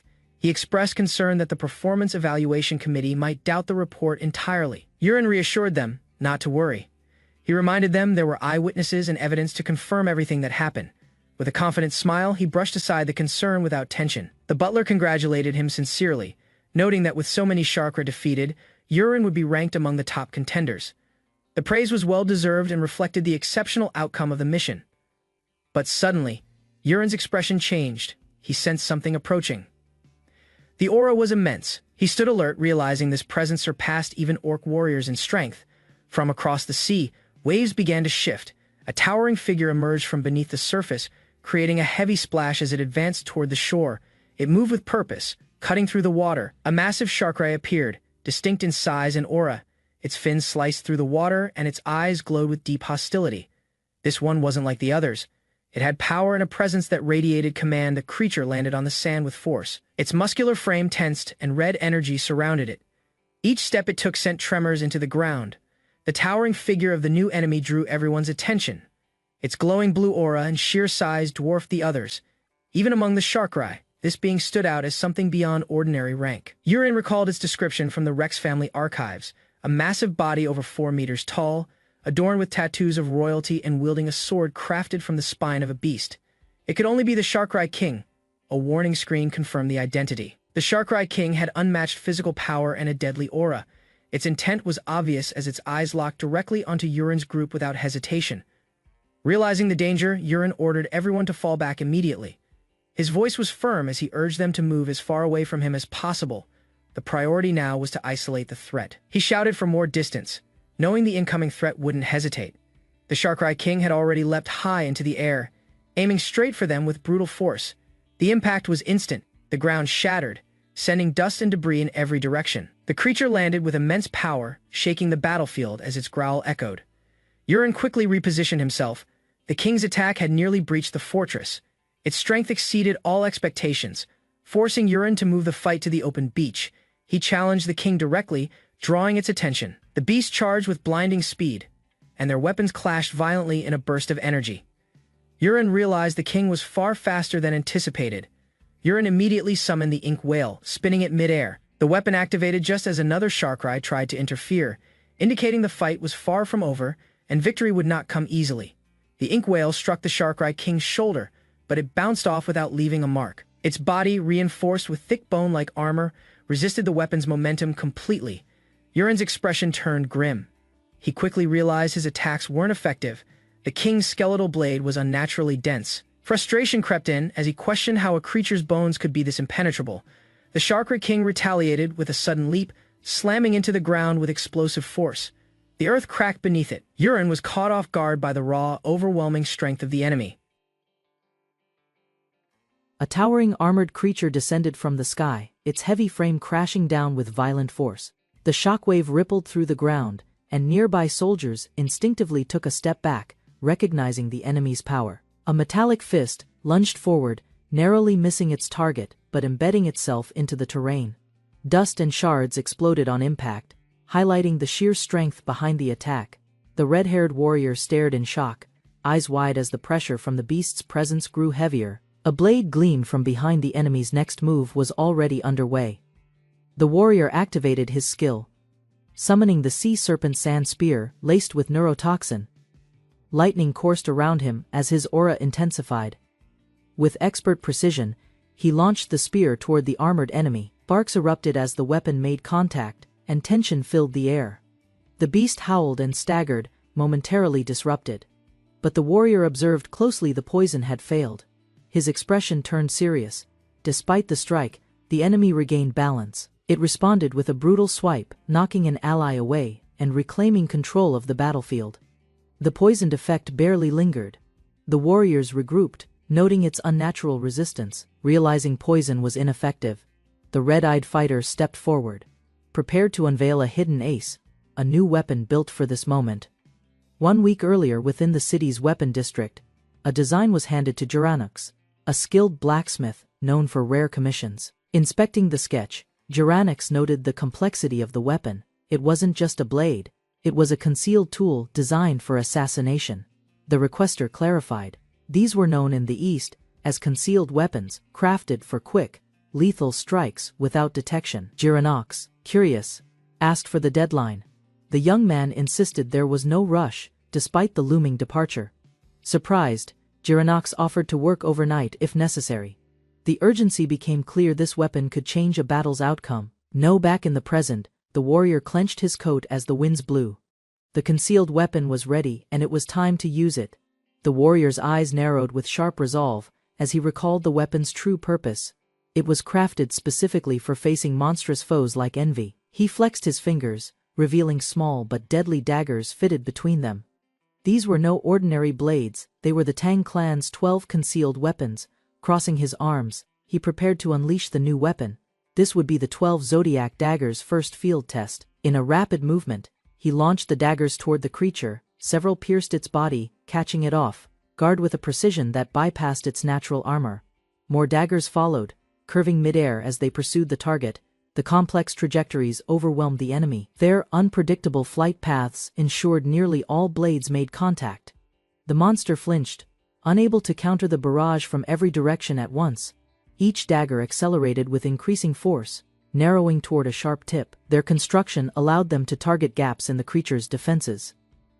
One blade drove deep beneath the scales, embedding itself with a glow of energy. Dozens more followed, burying into joints and soft spots.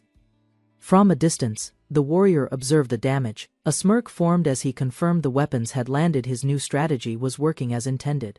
But the beast didn't collapse. With a burst of fury, it reached into its own body and yanked the daggers out, scattering them across the battlefield. The warrior's eyes widened in disbelief. He had hoped the daggers would immobilize it longer. But the creature's endurance was far beyond expectation. Despite the resistance, a small win had already occurred. The weapons had made contact. A new effect was already unfolding beneath the surface. Though the creature launched into another attack, its movements began to lag. The warrior noted its reduced speed with satisfaction. He calmly explained the weapon's hidden trait. Each dagger carried a unique poison. Once inside the bloodstream, they would begin affecting the target differently. No matter how strong its body was, the toxins were already spreading. 12 poisons coursed through its veins. Resistance would no longer be enough. The creature, though poisoned and slowed, launched another desperate charge. Its massive claws barely missed the warrior's chest as it thrashed wildly. Each movement became more erratic.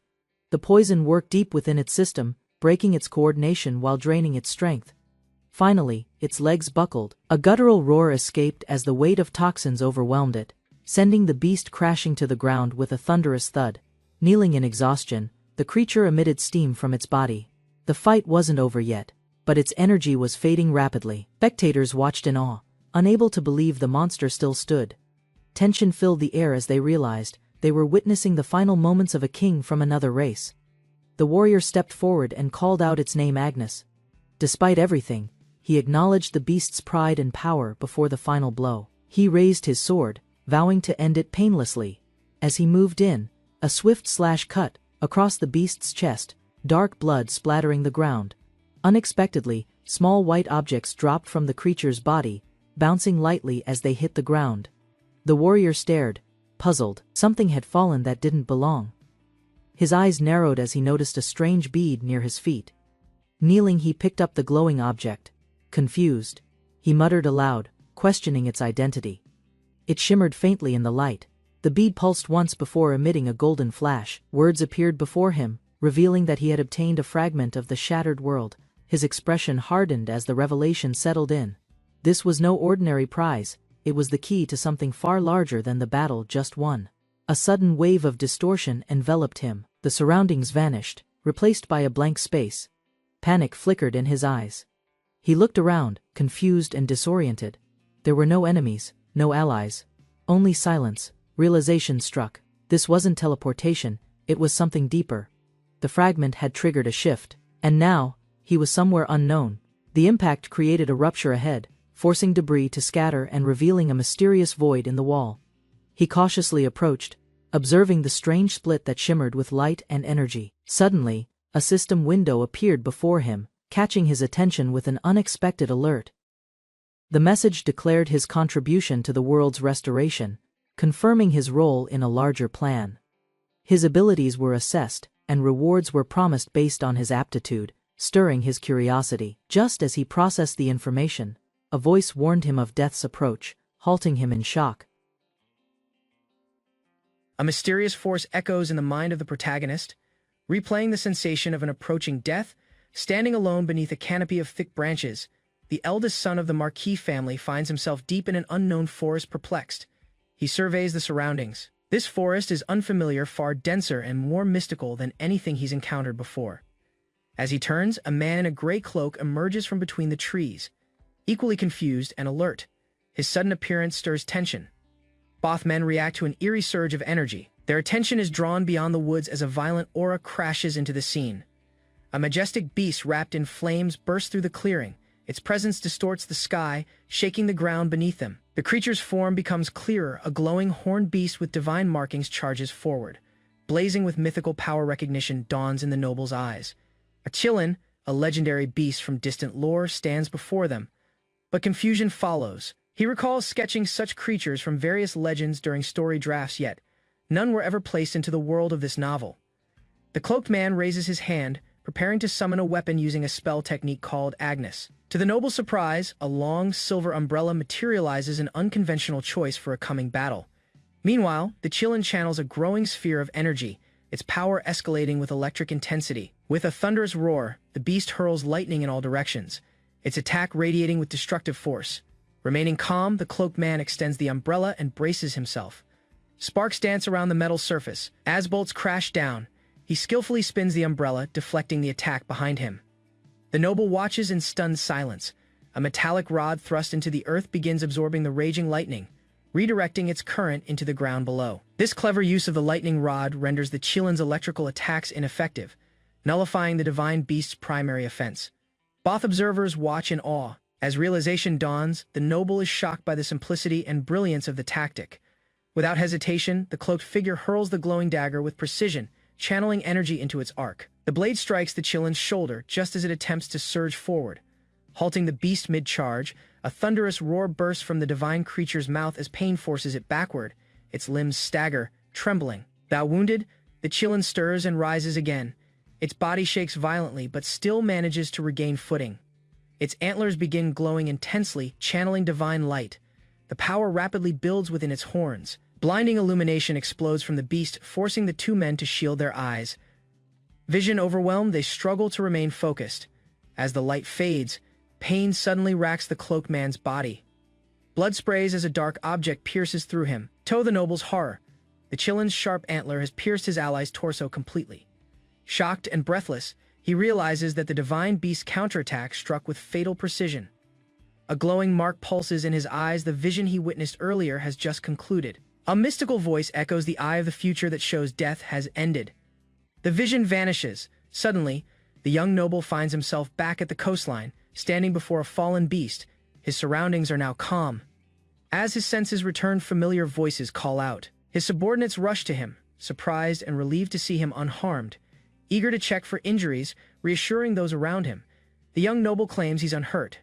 Nearby soldiers admire the downed monster, amazed by its sheer size. Laughter and awe fill the air. Turning to a man named Peru, the noble asks if he had vanished earlier. Caught off guard, the young master agrees hesitantly, masking his uncertainty about the timeline and what truly occurred.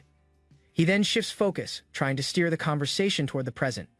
With forced confidence, he mentions the fight nearing its end. As his men battle nearby creatures, Peru praises the noble's foresight in selecting talented warriors. The group prepares to return and recover. Peru offers to study the remains of the fallen beast for any useful insight. Walking back with his knights, the noble reflects silently. The vision of death, vivid and horrifying, had been seen by him alone. While the experience was terrifying, it gave him valuable knowledge. If faced with a Chilin again, he now knows how to survive, despite the clarity of his vision. An unsettling doubt takes root. He remembers the mysterious white void and the disjointed reality. Standing at the edge of the sea, he questions the very nature of this world. Is it truly the novel he once authored? Suspicion hardens in his gaze. Something doesn't fit, and he begins to believe the world has changed in ways he hadn't written. In the days that followed, minor skirmishes took place, testing the soldiers' endurance without any major threats. Zone week later, the Marquis family's forces regroup at Haiwa Port, calm seas, and gathered troops set the stage for the next phase. A commanding officer addresses the army, grateful for their safe return. Their victory and survival strengthen their resolve for what lies ahead. Following their safe return, praise is offered to the young warriors for their efforts during the campaign. Their performance earns commendation from peers and leaders alike. One of them humbly deflects the praise, claiming the Marquis himself faced the most challenging front. Laughter follows as the Marquis stands before them. He acknowledges the remark with pride, stating that such bravery is his responsibility. Addressing the gathered troops, the Marquis reminds them that this mission also served as the initial trial in choosing a successor. Without delay, he begins the evaluation. The first to be judged is the youngest among them, Lord Ran. According to the records, Ran was assigned to the southwestern wall where he carried out his duties. The soldiers cheer as it's revealed that Ran defended his assigned wall with complete success. His combat report lists large numbers of defeated monsters, including 1854 Bolak, 467 Mantar, and 341 Karain, an impressive tally. Beyond that, he slew 22 higher-ranked beasts, including Shakrai. Based on the family's scoring system, his contribution is calculated in precise detail. The final tally for Ran reaches an astounding 5,620 points. Drawing applause from the ranks, the Marquis congratulates Ran for his performance, then proceeds to the next candidate, Colin. Like Rakan, Colin is credited with perfectly defending his designated area, with his report soon to be revealed. The battle results for Colin are even more overwhelming: 2254 Bolak, 545 Mantar, 423 Karain, and notably 35 Shakrai. The Marquis is stunned by the number of elite monsters defeated, amazed at the young warrior's capabilities. Colin's score totals a massive 7,354 points. His confident grin reflects his satisfaction, declaring his dominance in the contest. The Marquis laughs as he commends Ran, acknowledging that the young warrior defeated more monsters than even himself during the campaign. Ran responds modestly, but the Marquis brushes off the humility, insisting it's no exaggeration. Their exchange draws the attention of everyone present. To regain focus, the Marquis calls for silence, preparing to continue the evaluation of the remaining participants. The final evaluation begins with Yurin, whose performance is met with tension from the others. Everyone waits for his record to be announced. The staff reveals that part of Yurin's assigned wall had been destroyed. Shock spreads through the group, breaking their composed expressions. Among the others, snickers and mocking whispers begin to stir. One of them clearly finds satisfaction in Yurin's apparent failure. Despite the damaged wall, Yurin's combat tally begins with 1332 Bolak defeated, followed by 281 Mantar and 197 Karain. The announcement continues, revealing he also eliminated 169 Elite Shakrai monsters, far more than anyone else. His total score reaches an astonishing 8,230 points, leaving the observers stunned and silencing the previous ridicule. The examiner reads the results aloud, listing 1,332 Bolaks, along with hundreds of Mantars and Karains, while the young heir stands quietly absorbing the rising numbers without visible reaction. Behind him, two cadets struggle to hide their disbelief, their expressions tightening as the scale of the hunt becomes harder to accept. When 169 Shakrai are added and the total reaches 8,230 points, murmurs spread through the courtyard as officers exchange uneasy glances. Within the estate grounds, the official repeats the Shakrai count, drawing sharp attention from the Red Cape commanders gathered before him. Two young men openly question the result, doubting that such numbers could be achieved by a limited party, and an older commander suggests a possible miscalculation, prompting the clerk to recheck the record carefully. Confidence flickers across one cadet's face while the heir remains composed, neither boasting nor reacting. After adjusting his glasses, the clerk reveals an additional entry, one Shakrai King, a far rarer and more dangerous beast. The recalculated score rises dramatically to 18,230 points, officially credited to young Master Yurin. Shock ripples through the gathered soldiers as they question whether such a creature truly exists. The silver-haired cadet rejects the claim, convinced it must be false. Though unsettled, the clerk steadies himself and promises to present undeniable proof. Two armored knights carry forward a heavy sack and set it before the assembly. With deliberate movement, they open it and reveal the massive blue head of a Shakrai King. Silence falls over the courtyard as disbelief turns into forced acknowledgement of the heir's overwhelming achievement. The cadets stare at the massive severed head, noting that its size far exceeds an ordinary Shakrai. The clerk, still unsettled, announces there is more to reveal, drawing renewed attention from the commanders gathered in the courtyard. Armored knights lift an enormous, jagged bone weapon into the air, its length and weight requiring both hands, leaving the onlookers stunned by its monstrous scale. The bone sword is lowered slightly, its curved spikes and hardened surface suggesting it once belonged to a creature of overwhelming strength. The Marquis studies it carefully, recalling records describing a towering beast marked with tattoos and armed with such a weapon. Recognition settles across his face as he confirms the remains match the ancient descriptions without discrepancy. The clerk explains that the torso has been sent to the estate for research, reinforcing the credibility of the claim. Turning toward the Marquis, he insists the destruction caused by the Shakrai King was undeniable, especially the damage to the defensive wall. He hesitates, implying that without decisive intervention, the entire force would have been wiped out. Beside the heir, a silver-haired cadet struggles to comprehend how such a monster was defeated, while the young master stands composed with hands resting at his waist. The Marquis questions whether a previously demonstrated ability had been used in the battle. With calm certainty, the heir confirms that the same power had been applied to bring the creature down. Relief and admiration replace suspicion as the Marquis acknowledges the scale of the achievement. The heir responds modestly, downplaying the praise and framing his actions as necessary duty. As tension fades, he casually pulls the flustered cadet closer, leaving the young man stiff with embarrassment while the courtyard atmosphere finally lightens. Leaning close with a teasing smile, the young heir watches as his silver-haired brother stiffens, clearly flustered by the casual confidence directed at him. Sweat forms on the brother's face as he struggles to respond, overwhelmed by both embarrassment and the overwhelming score difference. Maintaining a relaxed tone, the heir suggests reducing the Shakrai King's value to a single point, presenting the idea as if it were a trivial adjustment. Shock spreads across the brother's face at the absurd proposal, unable to understand the reasoning behind it. Calmly brushing his hair back, the heir explains that even with such a reduction, his total would still surpass his brother's score. He adds that the first test felt too easy, implying that real competition has yet to begin. With a faint smile, he expresses hope that the second trial will be more challenging and entertaining. The Marquis interrupts, reminding the cadets that this expedition is only an introduction meant to build experience. He emphasizes that the title they seek carries constant battles and relentless waves of monsters standing before them. The Marquis explains that honor brings heavy responsibility rather than comfort. Clearing his throat, He shifts the discussion back to practical matters and urges them to prepare for departure. He instructs the group to board the enchanted ship waiting behind them before time runs short.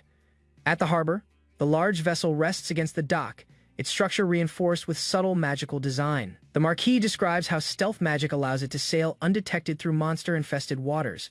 As the cadets step aboard and notice robed mages stationed on deck, they realize the final mission will test more than simple combat strength. Glancing across the deck of the Water Dragon Knight Order's ship, the young master notices a familiar knight among the armored figures standing at ease. A translucent status window appears in his view, identifying the man as Rekka Olian, with a quick sword skill and an affinity driven strongly by killing intent. Observing the unchanged intensity in that affinity, he realizes the knight's presence still carries a pressure that makes direct eye contact uncomfortable. Soon after departure, the ship cuts through bright blue waters, its sails filled as the coastline slowly drifts farther away. On deck, the Marquis gathers the cadets and begins explaining the surrounding geography to prepare them for what lies ahead. Pointing toward a distant island shaped like a crouching puppy, he identifies it as Polian Island, a habitat known for large groups of mantars. The Marquis continues his explanation with firm authority, while the three young men listen in silence behind him. Watching from the side, the young master briefly thinks the scene resembles a father guiding his sons on a voyage. Nearby, a white-haired female knight steps closer, steady on her feet despite the rolling waves. She asks whether he feels seasick, studying his expression with quiet concern. Leaning against the railing, he assures her he feels fine. While she admits the journey itself feels fascinating. Looking out over the ocean, she reflects that only months ago she never imagined standing here beside him. He laughs lightly, downplaying her words and brushing aside the weight of her sentiment. Surprise crosses his face when she sincerely thanks him. Facing the sea once more, she expresses gratitude for the chance to become a knight, her voice carrying quiet pride as the ship sails onward. Standing beneath the open sky, the white-haired knight admits she has begun to understand happiness. A brief pause settles between them on the deck, the wind moving gently around the sails while he studies her profile without interruption. Offering a small smile, he accepts her words as meaningful, yet before the moment can linger, a sudden jolt shakes the vessel violently. The entire ship trembles as crew members lose balance, some collapsing onto the wooden planks while alarms and shouts spread across the deck. Reacting instantly, the Marquis steadies himself and assesses the situation, realizing the hull has struck something massive beneath the surface. Through the mist rising from the sea, a colossal blue serpent emerges beside the ship, its scaled head towering over the mast. The young master recognizes the creature as a sea serpent, a dangerous marine monster known for deceptive power and lethal venom. With a thunderous roar, the serpent unleashes a poisonous breath that spreads rapidly across the deck, striking soldiers and mages alike. Green toxins cling to armor and skin as several knights collapse in pain, unable to withstand the corrosive effect. Fighting through dizziness, the Marquis struggles to rise while worrying about the safety of his sons amid the chaos. Kneeling on the deck, the young master feels the venom invade his body, his vision flickering as the toxin attempts to overwhelm him. In response, his internal technique activates, rapidly absorbing the poison and advancing his resistance to a higher stage as the battle against the sea serpent begins in earnest. A system window identifies the sea serpent as a rare marine monster whose airborne venom spreads rapidly, and at that moment the massive blue creature lunges toward the ship, releasing a wave of toxic force. Green poison floods the deck, causing soldiers and attendants to choke and collapse as the venom invades their bodies. The Marquis drops to his knees, veins darkening, realizing the attack has struck while his sons remain aboard. Not far away, the eldest son struggles against the same toxin, yet he remains conscious despite the burning sensation under his skin. A notification appears before his eyes stating that poison immunity has activated, and his cultivation technique has reached 5 stars. Another message announces that poison absorption has been unlocked, allowing him to take in an opponent's toxin. Understanding the ability, he steadies himself as a knight collapses beside him, still leaking green venom. He raises his hand over the poisoned soldier and deliberately activates the new power. A stream of green energy flows into his body, thinning the toxic aura around them. Above the waves, the sea serpent coils around the vessel, roaring as water crashes against the hull. Its massive body slams the sea, tilting the ship while the crew struggles to keep balance. Inside, the Marquis forces himself upright despite the venom consuming him. Pain distorts his face as poison spreads through his veins and attendants call out in alarm. Nearby nobles tremble, overwhelmed by the burning sensation in their bodies. Even so, the Marquis remains standing, refusing to fall while the monster still threatens his family. Tears mix with streaks of green venom on the Marquis's face as he laments that a single failure could end his bloodline. He kneels on the deck in despair, surrounded by fading soldiers, when footsteps approach from the front. The eldest son stands before him calmly, accompanied by a silver-haired knight, drawing the Marquise's shocked attention. The Marquis stares in disbelief, realizing his son appears unharmed despite the deadly toxins spreading everywhere. Without hesitation, the young man raises his hand as green energy gathers around his palm. The Marquis suddenly notices the burning pain inside his veins weakening, and the poisonous patterns on his skin begin to fade. Strength gradually returns to the Marquis as he declares he will save everyone aboard while the serpent still threatens the ship.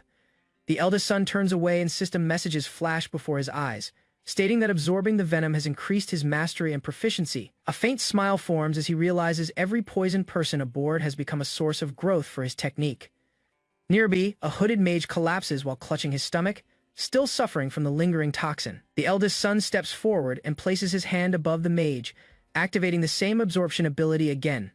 Green energy streams out of the mage's body and into his own, leaving the mage staring in shock as the deadly poison disappears. The young man orders the remaining mages to prepare a defensive formation while he continues removing the venom from the crew. The hooded mage watches him with disbelief, questioning how such purification is possible. Standing with his back to them, cloak flowing in the wind, the eldest son takes control of the deck as the battle against the sea serpent continues. A poisoned soldier staggers across the deck, clutching his abdomen as green venom stains his armor and despair clouds his thoughts about the family he worked to support. His vision blurs while memories of his widowed mother, younger siblings, and the woman he hoped to marry flash before him. Overcome by regret, he lowers his head, believing his efforts and future are about to vanish with his life. As darkness creeps in, he questions whether he is destined to die meaninglessly on this deck. Suddenly, the eldest son appears before him, calling his name and interrupting his spiral of despair. The young master steps closer with a steady gaze, raising one hand as green energy begins to gather around his palm. The soldier instinctively recoils, confused by the strange glow surrounding the young master's hand. Without hesitation, the eldest son activates his ability, and the venom within the soldier reacts immediately. Green streams flow out from the soldier's body and are drawn into the young master, steadily removing the poison's symptoms. Strength returns to the soldier's limbs as the burning sensation fades, leaving him stunned by the sudden recovery. The eldest son turns away at once and orders the man to prepare the archers in case the sea serpent attacks again.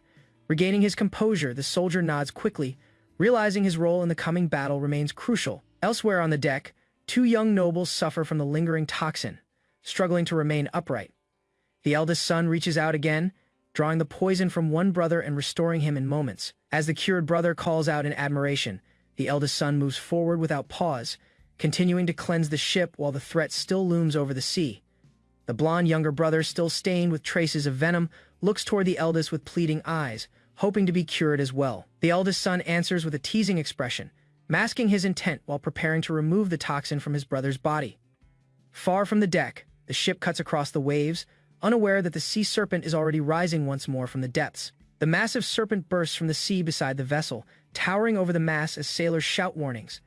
It pauses in confusion when a glowing blue barrier suddenly envelops the entire ship. From above, the creature observes the intact crew within the barrier, unsettled that its venom has failed to weaken them. With a furious roar, the sea serpent unleashes another surge of toxic energy toward the vessel. The barrier absorbs the impact, hexagonal patterns flashing as the nobles and soldiers brace behind it. Encouraged by the defense holding firm, the Marquis regains confidence and prepares a counterattack. At his command, archers draw their bows along the railing. Aiming at the serpent's exposed head, a volley of arrows streaks across the sky and pierces the creature's scales, forcing it to recoil in pain. Wounded and wary, the serpent retreats briefly into the sea while the crew scans the waters. The Marquis warns that the monster is circling beneath them, searching for an opening in their defense. High on the mast, the eldest son stands balanced on a beam, cloak flowing as he watches the sea carefully. Sensing movement below, he alerts everyone to remain vigilant, knowing the sea serpent is about to strike again. The eldest son raises his hand and unleashes a technique called the Blood Blossom Butterfly. Energy gathers at his fingertips as the single butterfly divides into several smaller ones. Those luminous butterflies scatter into the sky above the ship, spreading outward as they prepare to descend upon the sea serpent. The towering serpent lifts its long neck from the sea, roaring as the glowing butterflies approach its body. One butterfly strikes against the serpent's scales, piercing through its tough hide and embedding toxic force directly into its flesh. A violent explosion erupts from the impact point, flames and venomous energy bursting outward as the creature reels in shock. Blackened wounds spread across the serpent's neck while it thrashes violently above the water, its massive frame twisting in pain. From the deck, the Marquis and his men watch as the defensive barrier remains intact, shielding the ship from the aftermath. A system notification appears before the eldest son, indicating that the proficiency of his 10,000 poisons body scripture has increased again. Observing the wounded serpent, the eldest son narrows his eyes as a faint glow begins forming in the air above the sea. A translucent golden orb rises from the battlefield, shining brightly as it floats toward him. Recognizing the phenomenon from a previous battle, he identifies the orb as a rare reward that appears only after a powerful creature is defeated.